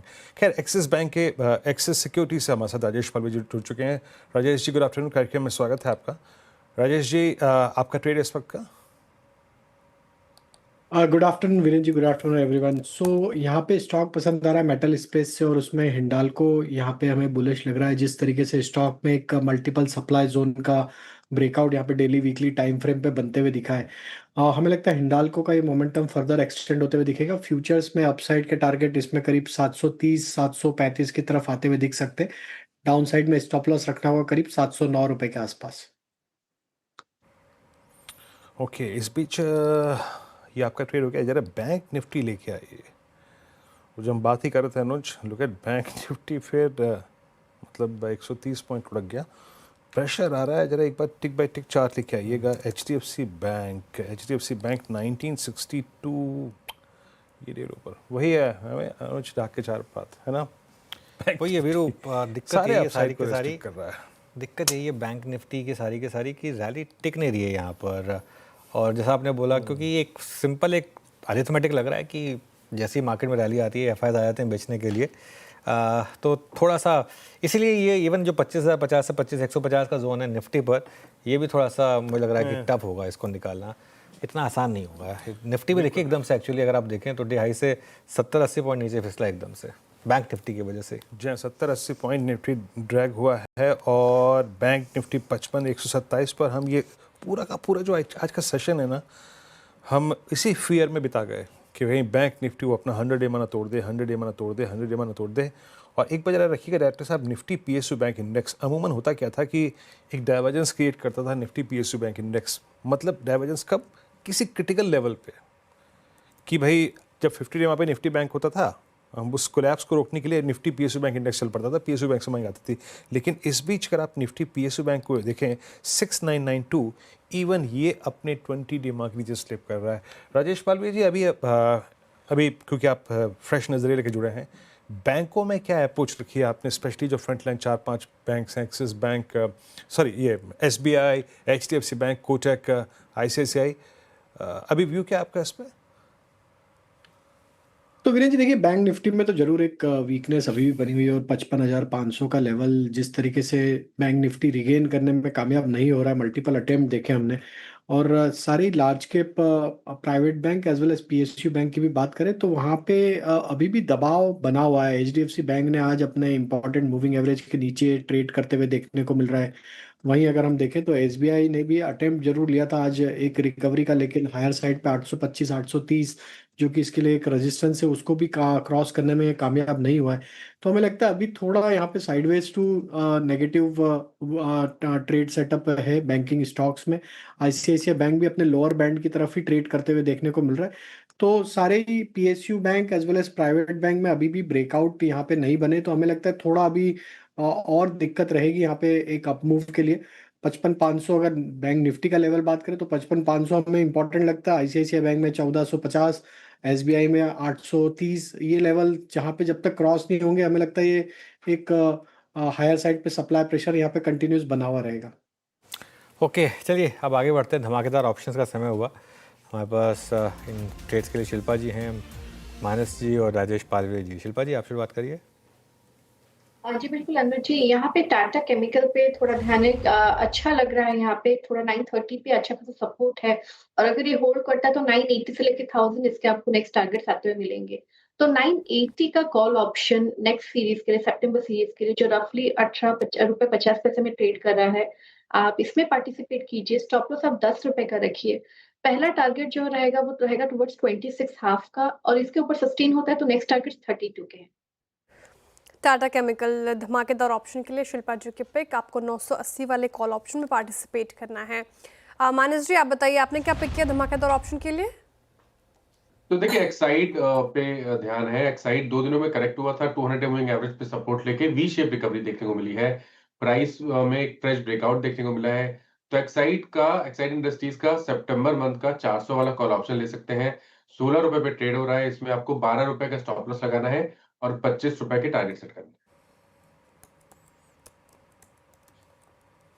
Okay, Exide की रेट 1610 पे लेनी है आपको। राजेश पालवे जी, आप क्या पिक करेंगे?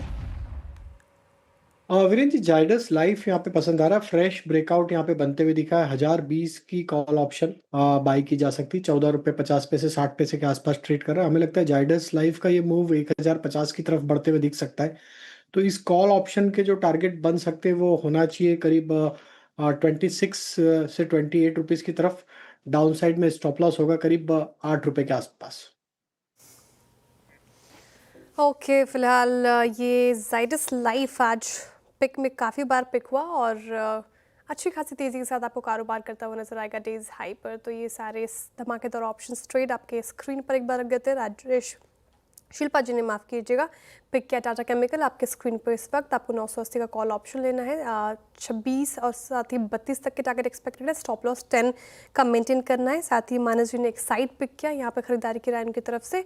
टारगेट 25 और स्टॉप लॉस 12। साथ ही अभी राजेश पालवर जी की तरफ से आया जाइडस लाइफ, यहाँ पर 25 तक के टारगेट एक्सपेक्टेड है। स्टॉप लॉस आपको 8 रुपए का मेंटेन करके चलना है। फिलहाल चलिए अब आगे बढ़ते हैं। और फेस्टिव सीजन की शुरुआत हो चुकी है, बाजार गुलजार दिखने लगे हैं। इस फेस्टिव सीजन से इंडस्ट्री की क्या उम्मीदें हैं, ये बताने के लिए मेरी सहयोगी कंचन नौटियाल जुड़ रही हैं। कंचन, बताइए। जी डेफिनेटली, जब भी त्यौहार आते हैं तो काफ़ी सारी जो उम्मीदें हैं वो लोगों के मन में आ जाती है। इंडस्ट्री की जो ग्रोथ है वो हमें अच्छी खासी होती हुई दिखाई देती है। देखिए, फेस्टिव सीजन में इस टाइम पे भी जो इंडस्ट्री एक्सपेक्टेशन है वो काफ़ी ज़्यादा लाजवाब है। माना ये जा रहा है कि अभी जो रिसेंटली हमने 15 अगस्त को देखा कि जीएसटी जो कट रिफॉर्म है उससे यहाँ पे हमें अच्छी खासी यानी कि 20% की जो ग्रोथ है उसकी संभावनाएं जताई जा रही है। इनफैक्ट स्मार्टफोन की बात कर ली जाए या फिर लॉजिस्टिक वॉल्यूम की बात कर ली जाए तो यहाँ पे भी एक्सपेक्टेशन है 20 से 40% का इजाफा देखने को मिल सकता है। फेस्टिव सीजन ही नहीं बल्कि अभी हमें आगे चल के जो शादियों का सीजन है वो भी शुरू होता हुआ दिखाई देगा। उससे भी जो डिमांड है वो अच्छी खासी यहाँ पे बढ़ती हुई दिखाई देगी, जिससे जो होटल इंडस्ट्री है, एविएशन इंडस्ट्री है, वहाँ पे हमें अच्छी खासी वॉल्यूम ग्रोथ देखने को मिल सकती है। इनफैक्ट इस टाइम पे जो डेस्टिनेशन वेडिंग है उसका चलन काफ़ी ज़्यादा है, जिसके चलते गोवा, राजस्थान, जिम कॉर्बेट में जो होटल बुकिंग है इस टाइम पे अपने पीक में पहुँच चुकी है। और अभी रिसेंटली इंडियन रेलवे ने जो रिटर्न फेयर में 20% का डिस्काउंट लॉन्च किया है, उसके चलते रेलवे इंडस्ट्री में भी एक अच्छी खासी ग्रोथ की संभावनाएं जताई जा रही है। यही नहीं बल्कि फेस्टिव सीजन में लोग काफ़ी ज़्यादा शॉपिंग करते हैं और शॉपिंग होती है तो ऑटो रियलिटी का जो जोश है वो भी अपने पीकर साइड में पहुंचा हुआ है। माना ये जा रहा है कि हमें यहाँ पे करीब करीब 10 से 20 हज़ार लग्जरी कार के जो सेल्स है वो देखने को मिल सकती है और उस टाइम पे काफ़ी सारे नए लॉन्चेस भी लाइंड अप हैं। अब ऑनलाइन का ज़माना है, इस टाइम पे क्विक कॉमर्स जो है वो ट्रेंडिंग भी है और न्यू नॉर्मल भी है, जिसके चलते हमें माना ये जा रहा है कि वॉल्यूम में 15 से 20% की ग्रोथ देखने को मिल सकती है। और अगर क्विक कॉमर्स में अगर आप शॉपिंग करते हैं तो डेफिनेटली जो गिग वर्कर्स हैं उसकी जो डिमांड है काफ़ी ज़्यादा बढ़ जाती है, जिसके चलते जो न्यू हायरिंग है वहाँ पर भी एक हमें तूल पकड़ता हुआ दिखाई दे रहा है। अमेजॉन में माना ये जा रहा है, फ्लिपकार्ट में भी 1.5 लाख की जो हायरिंग है वो होती हुई दिखाई देगी। एक बार मैं आपके सामने वो कैलेंडर रख देती हूँ जिससे आपको भी अंदाज़ा लग जाएगा कि किस तरीके जो फेस्टिविटीज़ है इंडिया अब मनाने जा रहा है। 26 अगस्त यानी कि कल तीज का त्यौहार मनाया जाएगा, 27 अगस्त को गणेश चतुर्थी है, 22 सितंबर की बात करी जाए तो यहाँ से नवरात्रि की शुरुआत हो जाएगी, 2 अक्टूबर तक वो चलेगी, 10 अक्टूबर को दशहरा और 21 अक्टूबर को दिवाली, 21 और 22 मार्केट की छुट्टी है। तो इस लिहाज से फेस्टिव सीजन से इंडस्ट्री की जो उम्मीदें हैं काफ़ी ज़्यादा हायर टोन पे हैं।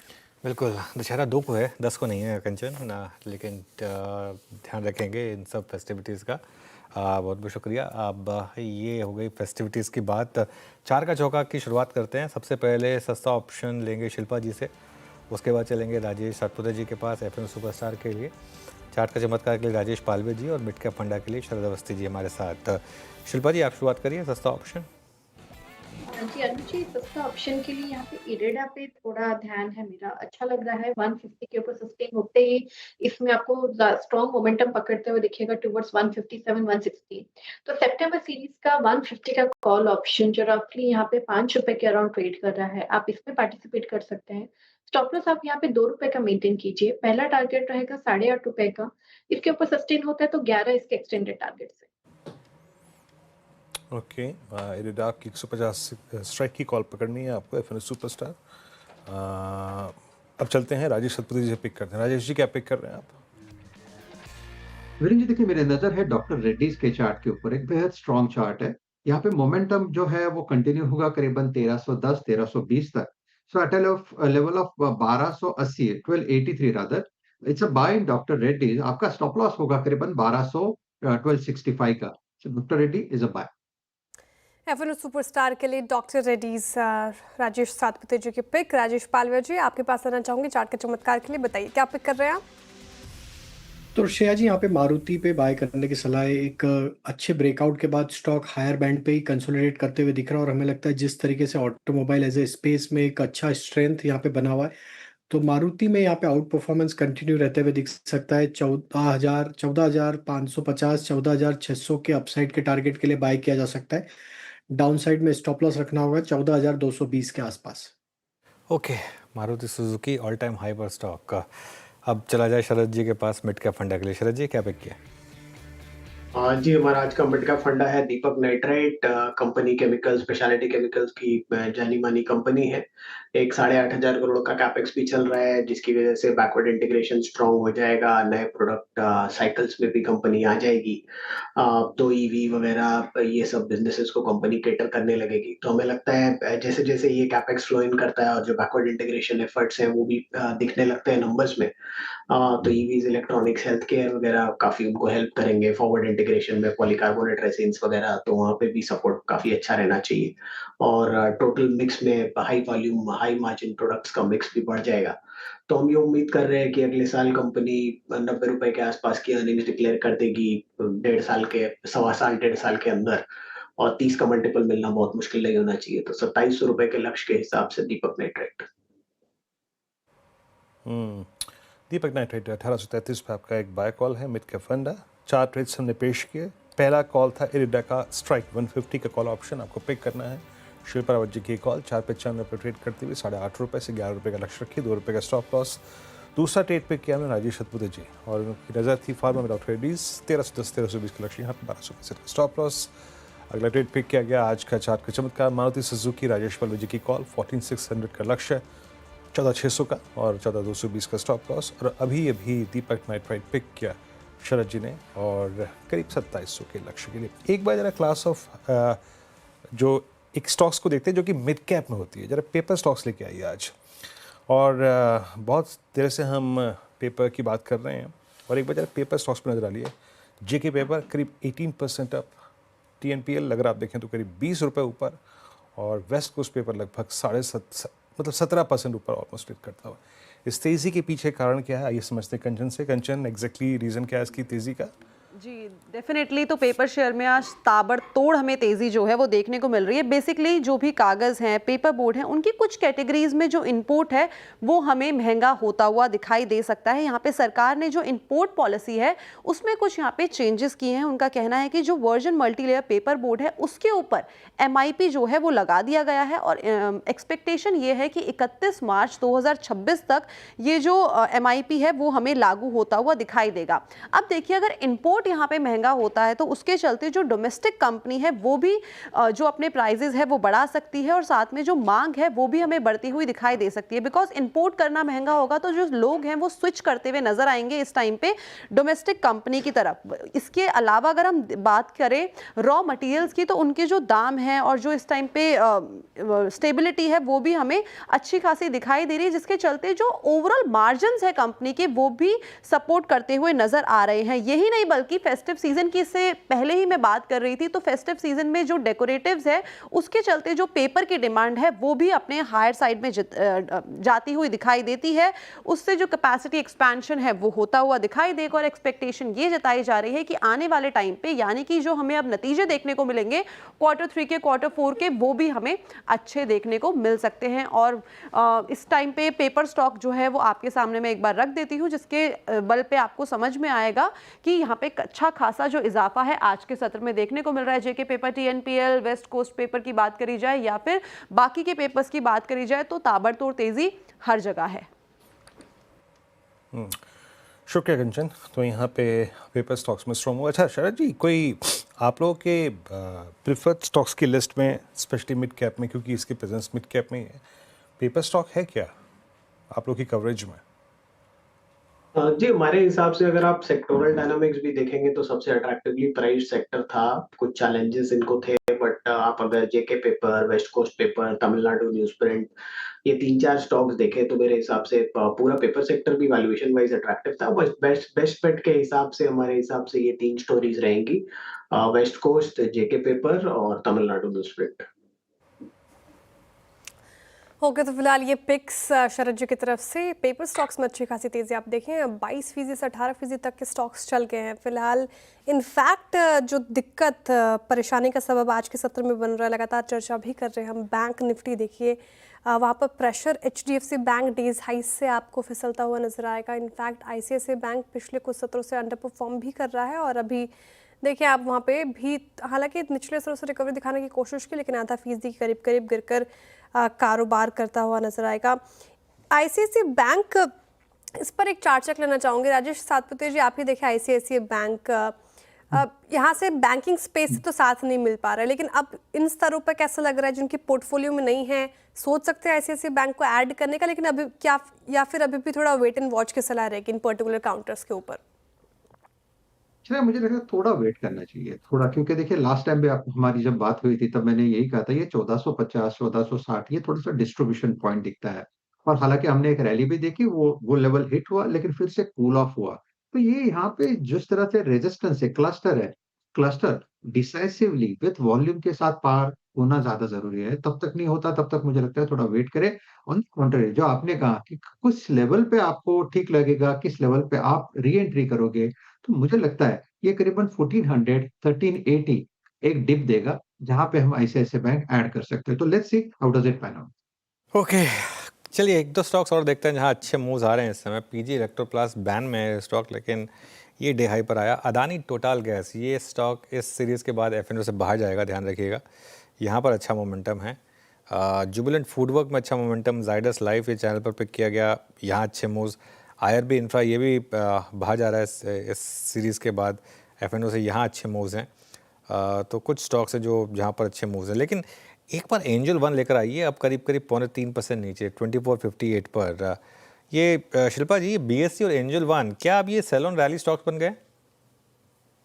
यहाँ पे अगर आप देखेंगे थोड़ा सा तो रेजिस्टेंस है on immediate basis. Angel one की बात करेंगे तो 2550 2600 पे भी आप देखेंगे तो कॉल राइटर्स एकदम बहुत अग्रेसिवली प्लेस्ड है, तो थोड़ा यहाँ पे तो है यहाँ रेजिस्टेंस। तो मेरे हिसाब से थोड़ा यहाँ पे अभी अवॉइड करना चाहिए जब तक थोड़ा स्टेबिलिटी या क्लैरिटी नहीं है। चलिए काम करते हैं, इस नोट पर एक छोटा सा ब्रेक लेंगे। उसके बाद हमारे साथ इन्वेस्टेड PMS के पार्टनर और रिसर्च हेड अनिरुद्ध गर्ग जुड़े हैं। एक ब्रेक के बाद उनसे बातचीत होगी।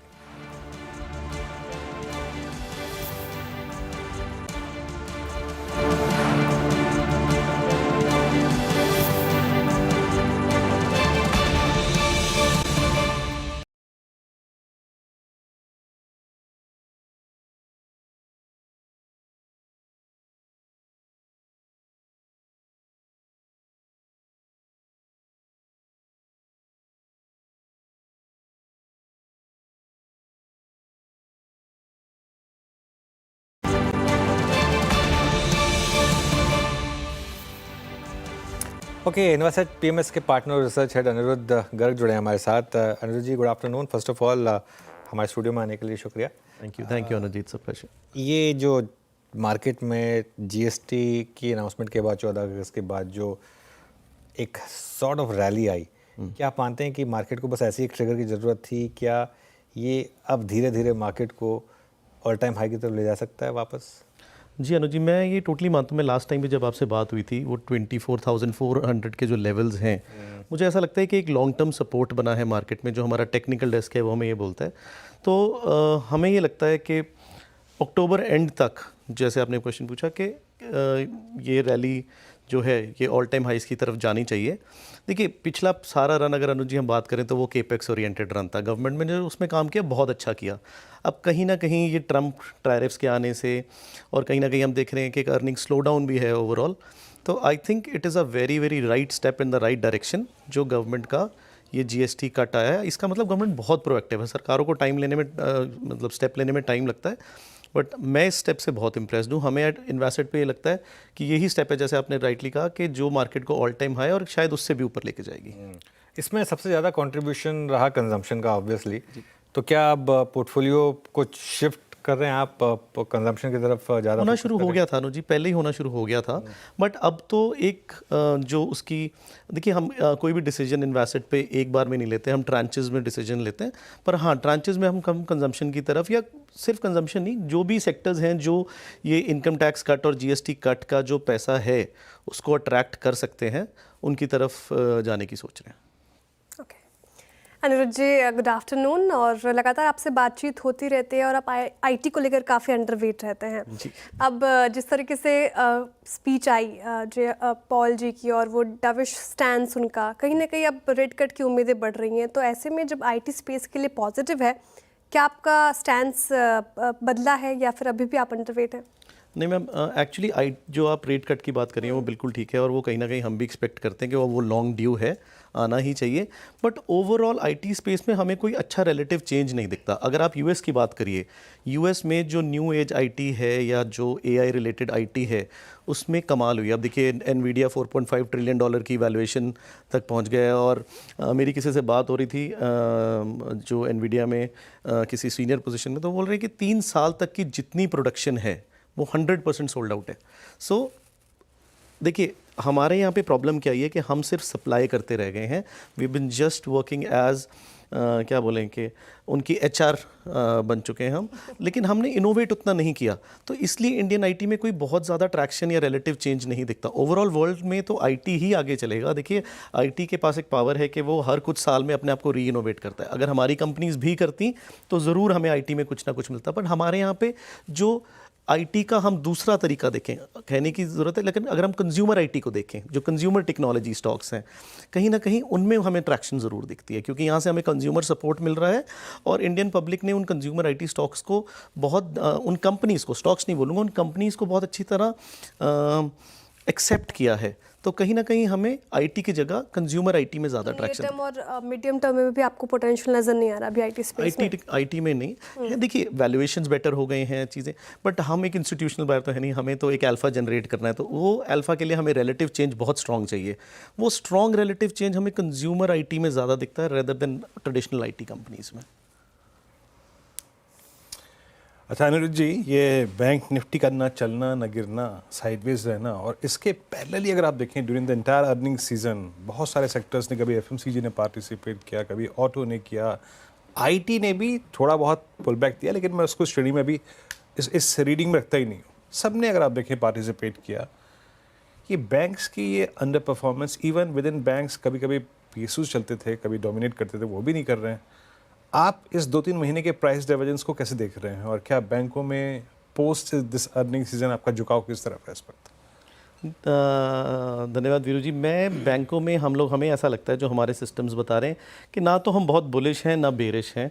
हमें ये लगता है कि ये इस बार के विनर्स तो नहीं रहेंगे, पर एक डिसेंट परफॉर्मर ज़रूर रह सकते हैं, क्योंकि इंडियन बैंक्स इनहेरेंटली एक स्ट्रॉन्ग पॉकेट है। हाँ, ओवरऑल बैंक्स में प्रॉब्लम क्या आ रही है कि किसी भी रन, अगर हम एक स्मॉल रन की बात करें, मे बी साल, 1.5 साल, 2 साल के रन की बात करें, तो उसमें इनके 2 आर्म्स हैं, लेंडिंग एंड बोरोइंग। बोरोइंग में प्रॉब्लम क्या आ रही है कि ओवरऑल जितना भी पैसा है मार्केट में, एक सिग्निफिकेंट चेंज हुआ है। हमारी पहले भी बात हुई थी, from the FD culture to the equity culture. वो जो कासा की प्रॉब्लम है जो 2 साल पहले शुरू हुई थी, वो अभी भी कहीं ना कहीं इनहेरेंटली प्ले कर रही है। और जब हम बोरोवर्स की बात करें तो बोरोवर्स में आप 2 लोगों को लेंड करते हैं, कंपनीज़ को या रिटेल को। रिटेल की आरबीआई ने बार बार बोला है कि जो रिटेल बोरोविंग्स हैं वो कहीं ना कहीं अंडर प्रेशर आ सकती हैं, क्योंकि जब किसी भी तरह बोरिंग करने जाते हैं तो कुछ ज़्यादा कर देते हैं हर किसी, that's an inclination. And finally अगर हम कॉर्पोरेट्स की बात करें तो ओवरऑल कॉर्पोरेट ग्रोथ हम निफ्टी के अर्निंग्स में भी देख रहे हैं कि ओवरऑल ग्रोथ मार्केट में, चाहे ग्लोबल सिनेरियो देखिए, जो में इनके मेन जो बोरोवर्स रहते हैं, कि ओवरऑल चाहे हम स्टील प्राइसेस देखें, मेटल प्राइसेस देखें, they are not that strong अभी। तो कहीं ना कहीं बैंक्स को ये प्रॉब्लम्स प्ले कर रही हैं, but overall Indian banking system is very very healthy. और हमें लगता है कि ये एक डिसेंट परफॉर्मर, अबव मार्केट या मार्केट परफॉर्मर तो रहेंगे ही रहेंगे। ओके, पॉजिटिव है आप बैंकिंग स्पेस को लेकर। अनिरुद्ध जी, एक और स्पेस जिसने अच्छी खासी कमाई कराई है that is capital market space, लेकिन अब वीकली एक्सपायरी ख़त्म होने की जो बातें सामने आई हैं, अब क्या लग रहा है कि यहाँ पे भी हमें ऑप्शंस मिल गए हैं या फिर सेग्रीगेट करना चाहिए इस बास्केट को भी? एंजल वन और बीएससी जैसे स्टॉक्स से अब थोड़ी दूरी बना के रखनी चाहिए, और वेल्थ क्रिएटर जैसे कि एएमसीज और वेल्थ मैनेजमेंट कंपनीज़ की तरफ रुझान होना चाहिए? जी देखिए, ये एब्सोल्युटली हमें ये लगता है, और हम प्रोपोनेंट भी हैं इस चीज़ के, कि वीकली एक्सपायरीज़ जिस पर्पस के लिए इंट्रोड्यूस हुई थी और फिर वहाँ से वो डेली एक वीकली एक्सपायरी कट रही थी, वो अल्टीमेटली एक सट्टे की तरफ गेम चली गई थी। और इसमें अगर आप ऑन ग्राउंड जाके देखिए, अगर जेन स्ट्रीट इतने पैसे कमा रहा है तो इंडियन पब्लिक ही उस पैसे को हार रही है। तो कहीं ना कहीं गवर्नमेंट का ये रोल था कि हमें इन एक्सपायरीज़ को चाहे वो फोर्टनाइटली करके बंद करें। Ultimately it should go towards monthly expiries, जो एक राइट हेजिंग टूल है। एक्सपायरीज़ जितनी भी है, एक कॉन्ट्रैक्ट है, वो एक हेजिंग टूल है। मुझे अब 1 हफ्ते के लिए हेज करके क्या करना है? I am not a short term trader, और शॉर्ट टर्म ट्रेडर भी हमने सेबी की रिपोर्ट आई थी कि 93% तो हारते ही हैं। तो हमें कहीं ना कहीं लगता है कि step in the right direction है। और जैसे आपने राइटली कहा, हमें ये लगता है कि जो वेल्थ मैनेजमेंट में ज़्यादा हैं, ज़्यादातर ब्रोकर्स आप देखिए वो ट्रेडिशनल बिजनेस से हट के वेल्थ मैनेजमेंट में जा चुके हैं, चाहे वो नुवामा है, चाहे वो आनंद राठी है, सब जा चुके हैं। और उनके प्रॉफिट्स देखिए कैसे वो अपने, अगर आप आनंद राठी की इस बार की कॉन्फ्रेंस कॉल देखिए तो उसमें बड़ा अमेज था कि how they've set up their business model on how they are expecting out of every sales employ, how getting new employees rather than just keeping the old ones is become a business model for them. So overall हमें ये लगता है कि मैं बिल्कुल agree करता हूँ आपके साथ कि वेल्थ मैनेजमेंट की तरफ ज़्यादा ध्यान देना चाहिए।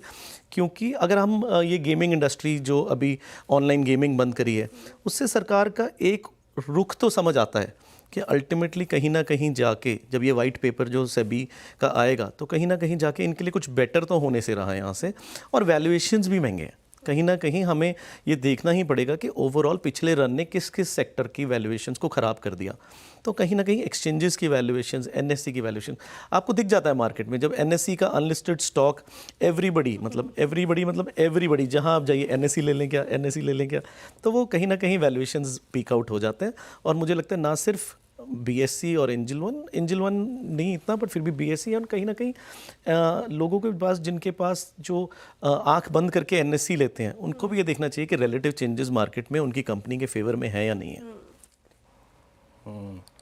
अच्छा अनिरुद्ध जी, एक स्पेस जिसका नाम हमें बहुत सम्मान और प्रतिष्ठा से लेना पड़ेगा। Look at Radico Khaitan 29 liquor space की बात कर रहा हूँ। एक हॉस्पिटल और एक लिकर स्पेस, सबसे सेकुलर रन दिया है इसने, हाई लेवल पे सस्टेन कर रहे हैं। लिकर में आपके पोर्टफोलियो में था क्या, आपके पीएमएस में कुछ था क्या, और अभी भी क्या क्या भी रखते हैं? सर मेरी आपसे बात भी हुई थी, सिंस स्टॉक्स पे हम पहले भी बुलिश थे, अभी भी बुलिश हैं। हमारे पास लिकर भी थी, हमारे पास सिगरेट्स भी थी।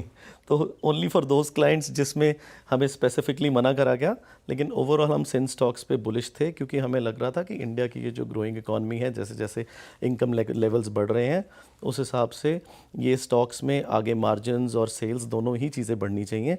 और कहीं ना कहीं हमें लगता है कि अभी यहाँ से भी स्कोप हमें इन स्टॉक्स में कोई कम नहीं दिखता है। हाँ, वैल्यूएशंस अगेन पिछले रन के क्योंकि सेक्युलर विनर्स हैं, वैल्यूएशंस मिसमैच आ गया है, तो बाय ऑन डिप्स या अगर यहाँ से वैल्यूएशंस और बहुत ज़्यादा बढ़ जाते हैं तो अवॉइड में आ जाएंगे। लेकिन ओवरऑल हमें लगता है कि ये स्टॉक्स यहाँ से ठीक हैं।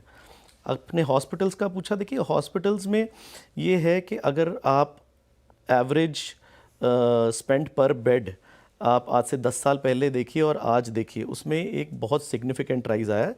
और मुझे ऐसा लगता है कि ये जो जीएसटी कट में जब फाइनल आता है, वैसे तो लेकिन हम स्टॉक मार्केट वालों को आदत होती है ज़्यूम करने की, तो अगर हेल्थ इंश्योरेंस पे जो जीएसटी है वो ज़ीरो हो जाता है तो उसके प्राइम बेनिफिशरीज़ हॉस्पिटल्स ही होंगे।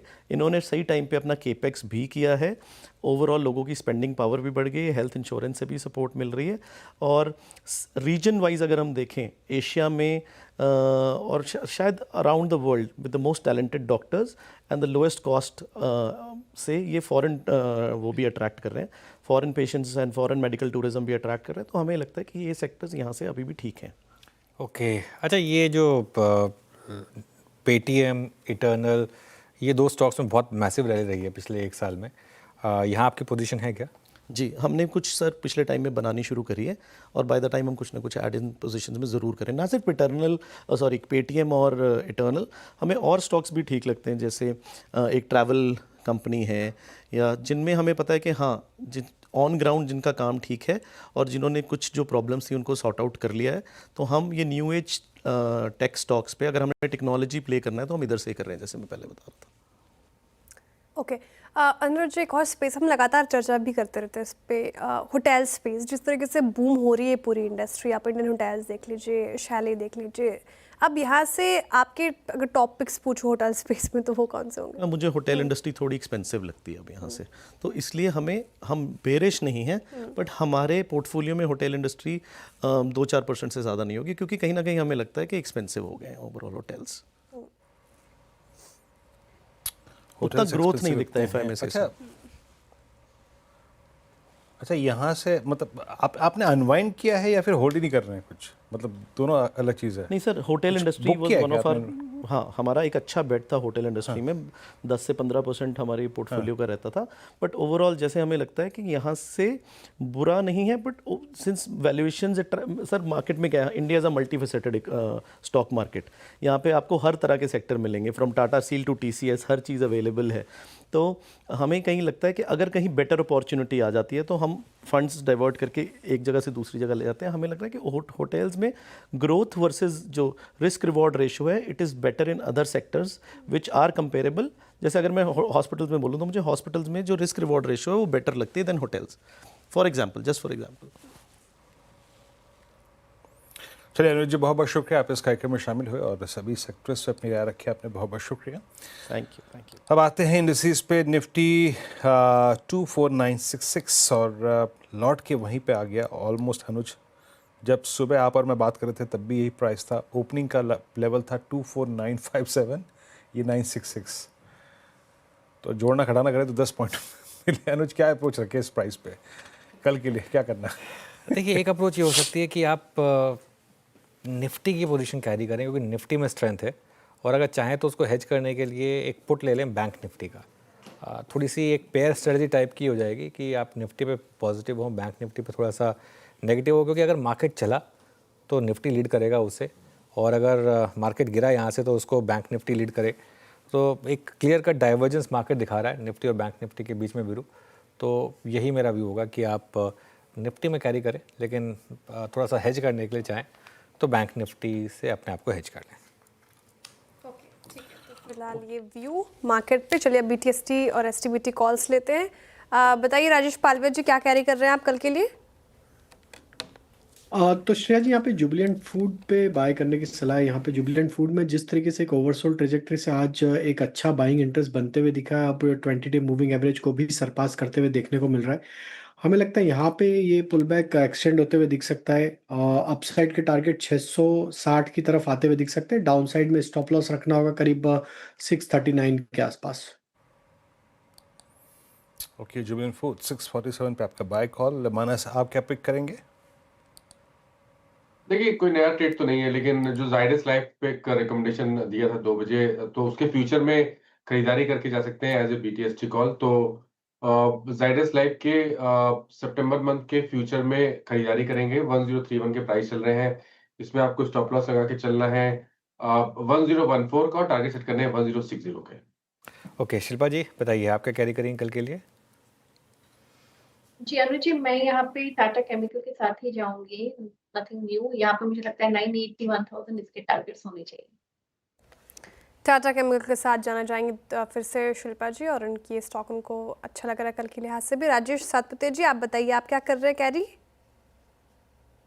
श्रेया जी देखिए, मेरी नजर अभी भी इन्फी और टीसीएस के ऊपर है। मुझे लगता है जिस तरह से थोड़ा कूल ऑफ हुआ है, यहाँ पे जगह मिल रही है एंट्री अपॉर्चुनिटी की। तो देखिए इन्फोसिस के साथ जाऊंगा। इन्फोसिस मुझे लगता है कि इसका कल का टारगेट होगा करीबन 1560 1570 का। सो एज ए बीटीएसटी एक अच्छा टारगेट मिल रहा है। सो 1530 के ऊपर हमारा बाय रहेगा, 1520 का stop loss. Okay, Amit ji आपका ट्रेड? वीरेंद्र जी, मैं बजाज ऑटो के साथ जाऊंगा। यहाँ पे जो 2 दिनों का पुल बैक था वो कंप्लीट लग रहा है। स्टॉक 10 डेमा के ऊपर कंफर्टेबली फ्लोट कर रहा है, ऑलमोस्ट डेज हाई पे है नीचे के लेवल से, और कैंडल की शैडो भी काफी अच्छी है। 8752 का प्राइस है, स्टॉप लॉस रहेगा 8670 का, 8670 का, और टारगेट्स हमारे रहेंगे 8900 8950 के। ओके, चलिए बीटीएसटी कॉल पूरी हुई। अब एक काम करते हैं, वीरो के पास चलते हैं मार्केट ब्रेथ के लिए। वीरो बताइए कैसे रही आज की मार्केट ब्रेथ? इवनली पॉइस था अनुज मार्केट ब्रेथ। हालांकि बैंक निफ्टी से कोई पार्टिसिपेशन मिलता तो शायद थोड़ा सा ब्रेथ अच्छी होती, आपकी स्क्रीन पे आएगी, और थोड़ा सा देखिए पर्सपेक्टिव जो है वो बदल जाएगा। इवनली पॉइस पे कह रहा हूँ ना, लेकिन क्योंकि अब हम एक्सपायरी की बेहद नज़दीक खड़े हैं। 54 लॉन्ग, शॉर्ट कवरिंग 79 में, और शॉर्ट लगभग 37 में, लॉन्ग अनवाइंडिंग 51 में। आइए देखते हैं लॉन्ग्स कहाँ कहाँ विजिबल था। मेरे ख्याल से जो अभी कॉल एक लॉन्ग गई जुबिलेंट फूड्स, वो डेफिनेटली लॉन्ग्स में नजर आएगा आपको। यस, टॉप पर था 4.5% ऊपर। टीसीएस आईटी में अच्छा लगा देख के कि आज लॉन्ग बिल्डअप था। टीसीएस, एचसीएल टेक्नोलॉजीज, बाकी इन्फो एच लगभग 1.5% ऊपर। फ्रेश बैंक थी यहाँ पे क्रॉम्पटन में भी, अगर आप देखें फ्रेश बैंक थी। अगली slide Vodafone idea short covering के सहारे आज भी मूव चला। ज़ायरस स्लाइड जिसका 2 बजे मैं जिक्र कर रहा था, ये मेरे ख्याल से राजेश जी की, ये मानस जी की भी कॉल थी। डे हाई पर उस वक्त करीब 2.8% ऊपर था। Now it's up by I think 3.5%। बाकी पी इलेक्ट्रोप्लास्ट में आज भी शॉर्ट कवरिंग। अच्छा, पीजी इलेक्ट्रोप्लास्ट जिसका बात मैं जिक्र मैं सुबह भी कर रहा था, पीजी इलेक्ट्रोप्लास्ट ने उस लास्ट टू लास्ट, प्लीज़ उस स्लाइड पे दोबारा आइएगा, कोलैप्स के बाद आज वो अपना गैप फिल किया। गैप फिल के साथ साथ अपना 10 डेमा पार किया, जो सुबह हम बात भी कर रहे थे मैं और मानस। बाकी आईआरबी इन्फोसिस में शॉर्ट कवरिंग थी। और अगले स्लाइड में आएगा शॉर्ट दबाव कहाँ पे था। फोर्टिस हेल्थ केयर ने, सबसे स्ट्रॉन्ग स्ट्रक्चर ने आज अपना 10 डेमा तोड़ा, पहली बार पोस्ट 15 जुलाई। कैम्स में प्रॉफिट टेकिंग थी, एनएचपीसी में, पेट्रोनेट में और सोलार इंडस्ट्रीज में। इनफैक्ट शॉर्टिंग थी इन सभी काउंटर्स में। और आज कैपिटल मार्केट स्पेस में थोड़ी शॉर्टिंग और लॉन्ग अनवाइंडिंग थी। Look at angel one, CDSL, यहाँ पे कैपिटल मार्केट थीम में लॉन्ग प्रॉफिट्स कैश में कन्वर्ट हुए। बाकी एल&टी फाइनेंस, सुजलॉन और मैनकाइंड। सीडीएसएल लेके आइए, since it's part of derivatives. CDSL को एक बार चेक कर लेते हैं। 1542 फाइनली राजेश सतपुते जी, इसमें आज 100 डेमा टूटा, डिसाइसिवली टूटा, और अमूमन देखा गया है इसको कि ये फिर एक स्विंग देता है, डाउन स्विंग बड़ा। आपका टेक सीडीएसएल पे क्या होगा? वीरेंद्र जी देखिए, चार्ट देख के तो लगता है ब्रेकडाउन है, क्योंकि ये जो कंसोलिडेशन था करीबन 12 दिनों का, ये 100 डे का सपोर्ट लेके हो रहा था, और एग्जैक्टली इसी सपोर्ट को, करीबन 1555 की सपोर्ट को इसने वायलेट किया है। तो मुझे लगता है ये करीबन 1500 से लेके 1480 तक का एक करेक्शन, एक डिप यहाँ से देगा। सेल साइड की पोजीशन बनाइए विद स्टॉप लॉस ऑफ 1570, 1570 का stop loss sell CDSL. Okay, CDSL पर एक सेल कॉल हो गई यहाँ पर। चलिए अब यतिन के पास चलते हैं आज के डीलिंग रूम चेक के लिए। Yatin, good afternoon. Good afternoon. तो आज दो स्टॉक्स जो आज फोकस में है, उनमें सबसे पहले श्रीराम फाइनेंस, और ये काउंटर है जो अच्छी तरीके से बाउंस हो रहा है। डीलर्स के हिसाब से यहाँ एफआई की सेलिंग खत्म हो रही है और काफ़ी सारे घरेलू म्यूचुअल फंड्स खरीदारी कर रहे हैं। तो एनबीएफसी स्पेस में डीलर्स यहाँ बीटीएसटी के एडवाइस दे रहे हैं, जहाँ श्रीराम फाइनेंस में उनको 625 से लेके 630 तक के टारगेट्स दिखाई पड़ रहे हैं अगस्त सीरीज़ के लिए। इसके अलावा मिड कैप आईटी में सुबह से ही बाइंग है, और यहाँ कोफोज डीलर्स को लगता है कि थोड़ा बहुत बाउंस होना चाहिए। शॉर्ट कवरिंग भी यहाँ देखने को मिल रही है आज, तो डीलर्स के हिसाब से यहाँ 1800 तक के लेवल्स आ सकते हैं, और यहाँ भी डीलर्स पोजिशनली खरीदारी की सलाह दे रहे हैं अपने एचएनआई क्लाइंट्स को। ओके, श्रीराम फाइनेंस और कोफोर्ज, ये 2 स्टॉक्स रडार पर रहेंगे। शुक्रिया यतिन जी जानकारी के लिए। और एनबीएफसी स्पेस से अगर आप देखें, श्रीराम फाइनेंस अभी सुझाया गया, बजाज फाइनेंस का बिग बास स्टॉक लेकर आए। यहाँ पर भी अच्छी खासी तेज़ी, हमें 0.25% करीब तेज़ी देखने को मिलेगी। और कल एक ब्रोकरेज रिपोर्ट भी काफ़ी बुलिश, तो 1000 से ऊपर तक की टारगेट एक्सपेक्टेड है बजाज फाइनेंस में। गाबा सर, एक बार बजाज फाइनेंस का भी चार्ट, माफ़ कीजिएगा, कोई बात नहीं, हम अमित जी से समझ लेते हैं। अमित जी, एक बार देखिएगा बजाज फाइनेंस का चार्ट। श्रीराम फाइनेंस बीटीएसटी की ट्रेड सुझा रहे हैं डीलर्स, लेकिन बजाज फाइनेंस ये वाला स्टॉक कैसा लग रहा है आपको? हालांकि डे हाई से थोड़ा फिसला, लेकिन अभी भी 0.25% के करीब तेजी। जी डेफिनेटली डे हाई से फिसला है। अर्ली मॉर्निंग में 908 909 के लेवल्स थे। श्रेया जी एकदम टाइट कंसोलिडेशन यहाँ पे हो रहा है, एक ट्रायंगल पैटर्न का फॉर्मेशन हो रहा है, की मूविंग एवरेजेस के ऊपर फ्लोट कर रहा है। मेरे ख्याल से एक बार ये 910 के ऊपर अगर निकलेगा तो फिर यहाँ पे एक बाय सिग्नल कंडीशनल बनेगा। इन दैट केस 900 का स्टॉप लॉस रहेगा और 940 तक के टारगेट्स रहेंगे। बट 900 के ऊपर निकलने का इसका थोड़ा हमें वेट करना चाहिए, 910 के ऊपर निकलने का। ओके, बजाज फाइनेंस पे आपकी राय है 9,900 पे। इस बीच बैंक निफ्टी 55,128 पे, यानी 12 अगस्त के बाद पहली बार इतने शॉर्ट, इतने कम डिफरेंशियल्स के साथ फ्रॉम 100 डेमा बंद हो रहा है। तो वो जो फियर ऑफ कोलैप्स वो परसिस्ट करता है यहाँ पर। और कुछ एग्रेसिव स्टॉक्स जहाँ पे आज थोड़ी सी अनवाइंडिंग थी, शॉर्टिंग थी। लुक एट ट्रेंड, आज बैकफुट पे रहा 5418।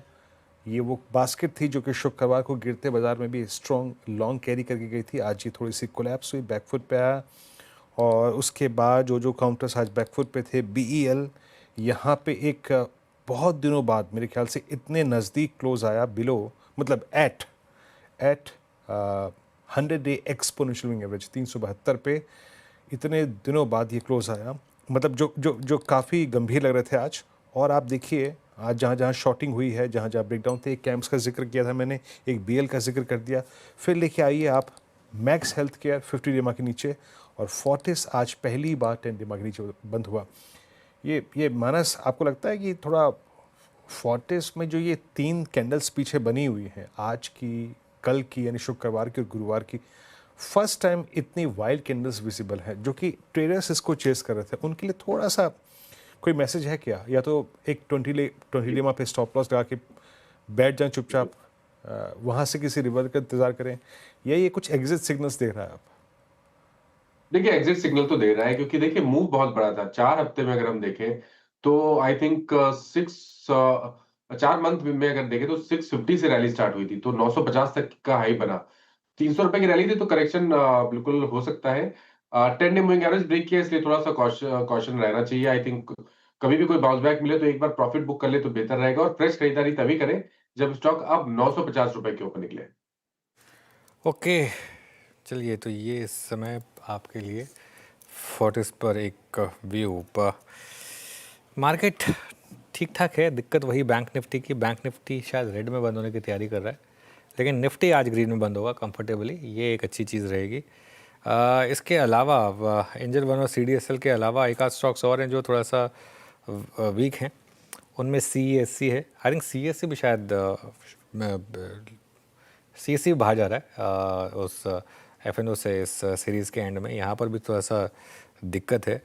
SJVN ये भी बाहर जा रहा है FNO से, यहाँ पर भी थोड़ी सी दिक्कत। तो ये 2-3 स्टॉक्स हैं, लेकिन 1-2 स्टॉक्स हैं जहाँ थोड़ी सी शॉर्ट कवरिंग रही, जैसे पूना वाला हुआ या अदानी टोटल गैस हुआ, जो बाहर जा रहे हैं FNO से, लेकिन थोड़ी सी शॉर्ट कवरिंग है। बैन अपडेट अगर तैयार है तो एक बार ज़रा दिखा दीजिए बैन अपडेट, क्योंकि आई थिंक ऑफ लेट काफ़ी इंपॉर्टेंट चीज़ें हो रही हैं। PNB हाउसिंग ये बैन में जा सकता है, यहाँ पर पोजीशन बढ़कर 101% हो चुकी है, तो इस पर नज़र रखिएगा। और PG इलेक्ट्रोप्लास्ट ये बैन से बाहर जाने की तैयारी कर रहा है, 75% के करीब यहाँ पर पोजीशन हो चुकी है, तो ये एक बैन अपडेट। चलिए मार्केट का पंचनामा, इसका टीज़र लेकर आते हैं एक बार जरा। श्रेया से जानते हैं आज क्या सवाल है। श्रेया बताइए। सवाल जो जिक्र कर रहे थे आप ऑटो स्पेस को लेकर, GST रिफॉर्म, GST कटौती जो इनफैक्ट कि हम पहले जो दिवाली पे लागू हो सकती थी, अब शायद नवरात्रि पे लागू हो सके, और ऑटो स्पेस सबसे फ़ायदे में होगा। मारुति सुजुकी डे हाई की तरफ बढ़ता हुआ, बजाज ऑटो डे हाई की तरफ बढ़ता हुआ क्लोज होने की तैयारी।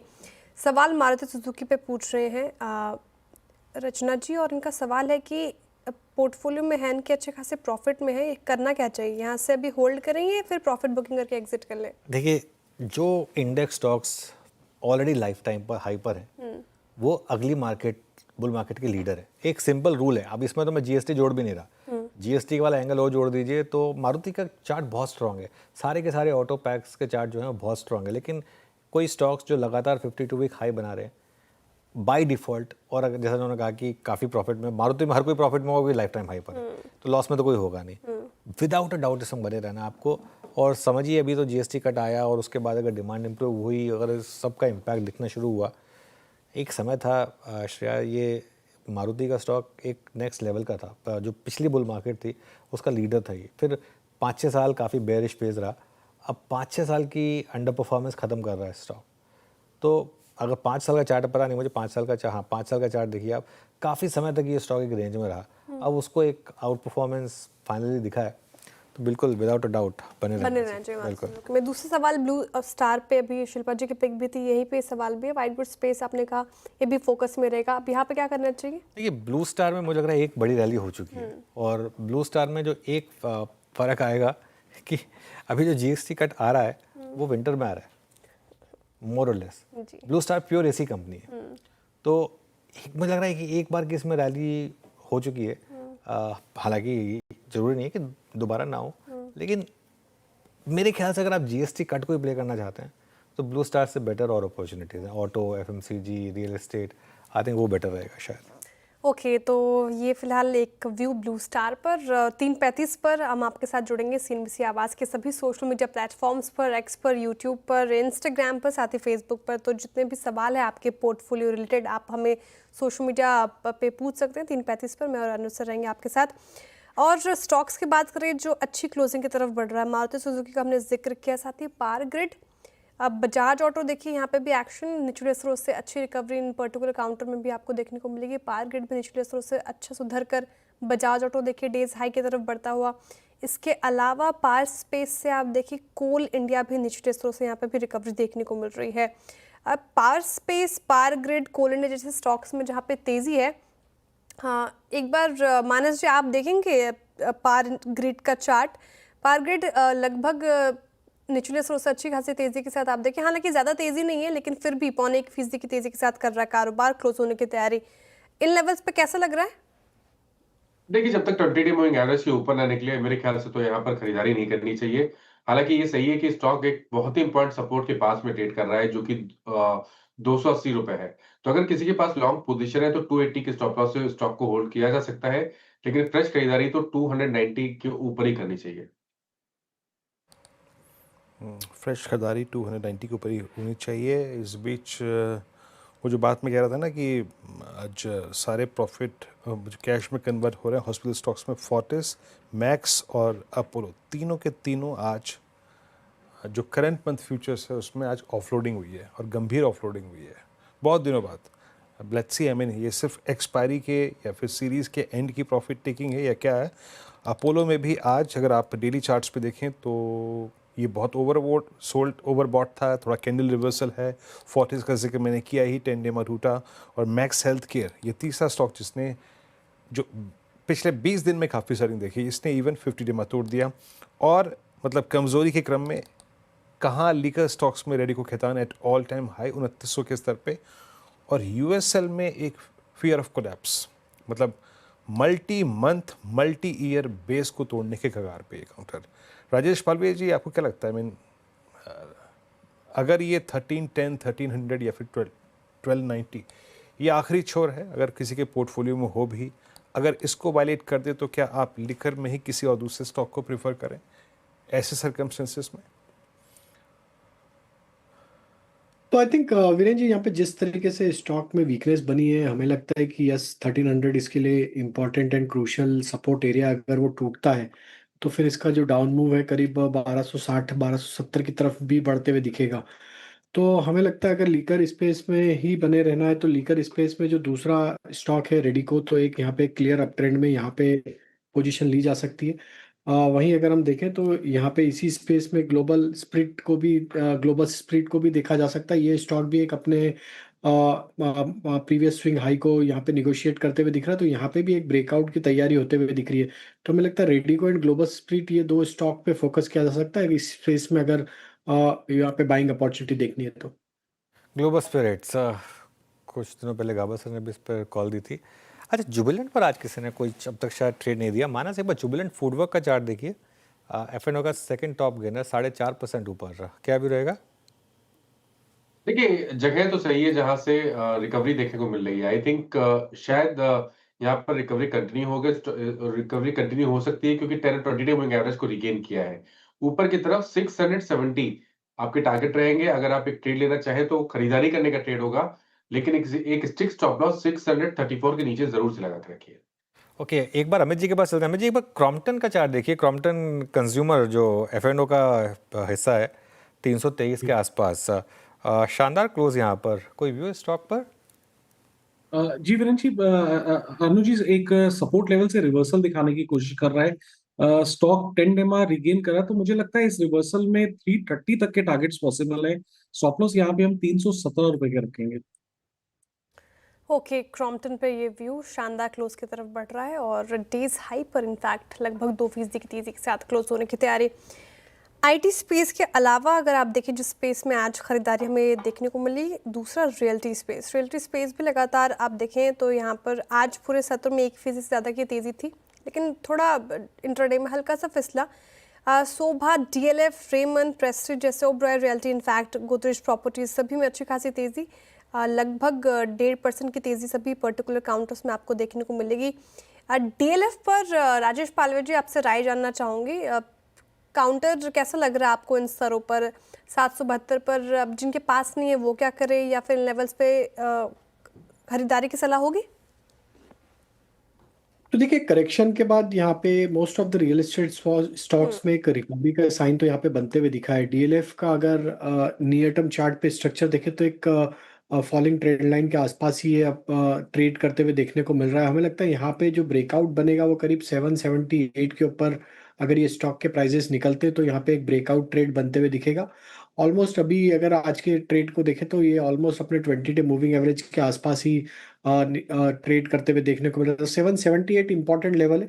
ऑन द डाउन साइड जिनके पास भी लॉन्ग साइड का ट्रेड बने रह सकते हैं, 762 के स्टॉप लॉस को फॉलो करना होगा और ब्रेकआउट अबो 778 तो यहाँ पे अगर बनता है तो फिर 800 रुपये तक की चाल इसमें आते हुए दिख सकती है। चलिए, और सबकी बात हो गई और टुवर्ड्स क्लोज अगर आप निफ्टी आईटी के फाइनल क्लोज को देखें तो 2.38%, लेकिन इट्स शॉर्ट कवरिंग, बहुत बड़ा अंश इसमें शॉर्ट कवरिंग था, लेकिन एक्यूट स्ट्रेंथ जिसे बोलते हैं उसमें आप 2-3 नामों का जिक्र कर सकते हैं। ज़ायरस लाइफ, दूसरा डिलीवरी भी इस दौर की हाईएस्ट ट्रैजेक्टरी पे 476, यानी पोस्ट मेरे ख्याल से फरवरी 2024 ये हाईएस्ट क्लोज है, और शायद अगर ये और 10 रुपये का हिम्मत लगाए तो 24 अक्टूबर 2022 के बाद हाईएस्ट लेवल। और नायका विदाउट एनी डाउट, मतलब आज के इस सेशन का सबसे स्ट्रॉन्ग काउंटर 229 पे। और अनुज, ये सितंबर 2022 के बाद यानी जो पोस्ट लिस्टिंग कोलैप्स था उसमें एटलीस्ट अपने आधे लॉसेस को कवर कर रहा है। अब 229 पे, क्या शानदार पिछले एक महीने का सफ़र रहा है इस स्टॉक का। बिल्कुल, नायका में शानदार तेज़ी है वीरू। आई थिंक नायका में तेज़ी पिछले महीने से शुरू हुई थी और उसके बाद से कंटिन्यू कर रही है, और यहाँ पर भी शानदार मोमेंटम। आई थिंक नायका हमने जब कवर किया था, वो जब ब्लॉक डील हुई थी तब आई थिंक 190 पर जब वो ब्लॉक हुई थी उसके बाद हमने बात की थी। शानदार मोमेंटम रहा है स्टॉक में विदाउट अ डाउट। ये भी अगेन उस न्यू एज कैटेगरी में आता है जिस पूरी की पूरी बास्केट ने आउट परफॉर्म करना शुरू किया है, तो यहाँ पर भी मोमेंटम तो शानदार है। चलिए एक काम करते हैं वीरू, अब वॉल पर चलते हैं और आज की इस क्लोजिंग को समझ लेते हैं, क्योंकि समय ज़्यादा है नहीं, अब करीब 2 मिनट बचे हैं मार्केट क्लोजिंग में। देखिए, स्क्रीन अच्छी थी मार्केट की, सिर्फ एक ये इंडेक्स है जिसने तंग किया हुआ है काफ़ी समय से, बैंक निफ्टी। अदरवाइज निफ्टी देखिए आप 110 पॉइंट ऊपर था, आधा % ऊपर। और उसके बगल में देखिए आप निफ्टी आईटी को, क्या शानदार तेज़ी थी यहाँ पर, करीब 2.5% का मूव निफ्टी आईटी में। तो बहुत ही शानदार मोमेंटम निफ्टी आईटी में आपको दिखाई देगा। मिड और स्मॉल कैप थोड़ा सा शुरू में आउट परफॉर्म कर रहे थे, लेकिन टुवर्ड्स द एंड यहाँ पर थोड़ी सी एक्चुअली अंडर परफॉर्मेंस हुई। मिड कैप हल्का सा ग्रीन में, स्मॉल कैप हल्का सा रेड में बंद हुआ। एडवांस डिक्लाइन आएगा आपकी स्क्रीन पर, थोड़ा सा डिक्लाइंस के फेवर में था, यानी कि गिरने वाले स्टॉक्स ज़्यादा थे, 1300 बढ़ने वाले शेयर, 1500 गिरने वाले शेयर। लेकिन ये जो पिक्चर है ना, इसमें Nifty bank versus Nifty IT, ये आज की कहानी थी, और इस बीच में निफ्टी करीब 110 पॉइंट ऊपर बंद हुआ। चलिए सेक्टोरल हीट मैप देखते हैं आज किस तरीके का रहा। सेक्टोरल हीट मैप में आईटी ऑब्वियसली 2.5% गेंस के साथ स्टैंड आउट, मेटल्स में तेज़ी थी, उसके अलावा थोड़ी सी ऑटोज़ में, थोड़ी सी रियल्टी में तेज़ी थी। नीचे क्या था, पीएसयू बैंक्स नीचे थे, डिफेंस नीचे था, कैपिटल गुड्स नीचे थे, और कैपिटल मार्केट से जुड़े स्टॉक्स ये नीचे थे आज की ट्रेड में। चलिए अब निफ्टी का हीट मैप देखते हैं। सबसे ऊपर आपको दिखाई देंगे आईटी नाम, Infosys 3%, TCS 3%, HCL tech, Wipro 2.5 से 3%, ये दोनों stocks, Hindalco, IndusInd bank, Coal India, Hero MotoCorp, यहाँ पर अच्छी तेज़ी थी। इसके अलावा सन फार्मा, बजाज ऑटो और बजाज फाइनेंस ये भी चले, Tata Motors, Tata steel, Titan. तो टाटा ग्रुप के लिए अच्छा दिन आज। मारुति ने ऑल टाइम हाई लगाया, ये स्टॉक्स थे। रिलायंस में आज थोड़ी सी मजबूती आई, लार्सन ट्यूब्रो चला थोड़ा सा। इन सब स्टॉक्स का कंट्रीब्यूशन तो निफ्टी 110 पॉइंट ऊपर। नीचे क्या था, देखिए जितने भी स्टॉक्स हैं उनमें अगर कोई एक आध स्टैंड आउट कर रहा है वो है, एक है ICICI बैंक, 1.5% नीचे था। उसके अलावा Adani enterprises, Nestle, Apollo hospitals, BEL, Asian paints, Jio finance, ये कुछ स्टॉक्स थे जहाँ पर आज थोड़ा सा सेलिंग प्रेशर था। लेकिन ऑल इन ऑल कहना होगा कि निफ्टी के लिए अच्छा दिन था। हाँ, थोड़ा बेटर हो सकता था प्रोवाइडेड आज अगर बैंक निफ्टी सपोर्ट दिया। जैम मार्केट सेट और निफ्टी ने एक बार फिर से अपनी 25,000 से थोड़ी सी नज़दीकियाँ बढ़ाई, जो शायद शुक्रवार को ज़्यादा बढ़ गई थी। और जैसे तैसे अगर आप देखें ये सेशन, लेकिन कहेंगे अनुज IT के नाम रहा, 2.25% निफ्टी IT ऊपर रहा। और कल का दिन मंगलवार, बाकी गणेश चतुर्थी का अगर आप देखें पूरा रंग छाया रहेगा परिधानों में और बाकी सारे निशानों में। बहुत बहुत शुक्रिया आप सभी का ये कार्यक्रम देखने के लिए। कल सुबह फिर मुलाकात होगी और याद रखिएगा, पूछना है कोई सवाल तो ज़रूर जुड़ेगा मार्केट का पंचनामा में अनुज और श्रेया के साथ। एक छोटे से अंतराल के बाद CNBC आवाज़ के सभी सोशल मीडिया प्लेटफॉर्म्स पे सुबह मॉर्निंग कॉल और मुनाफी की तैयारी। मिलते हैं, तब तक के लिए नमस्कार।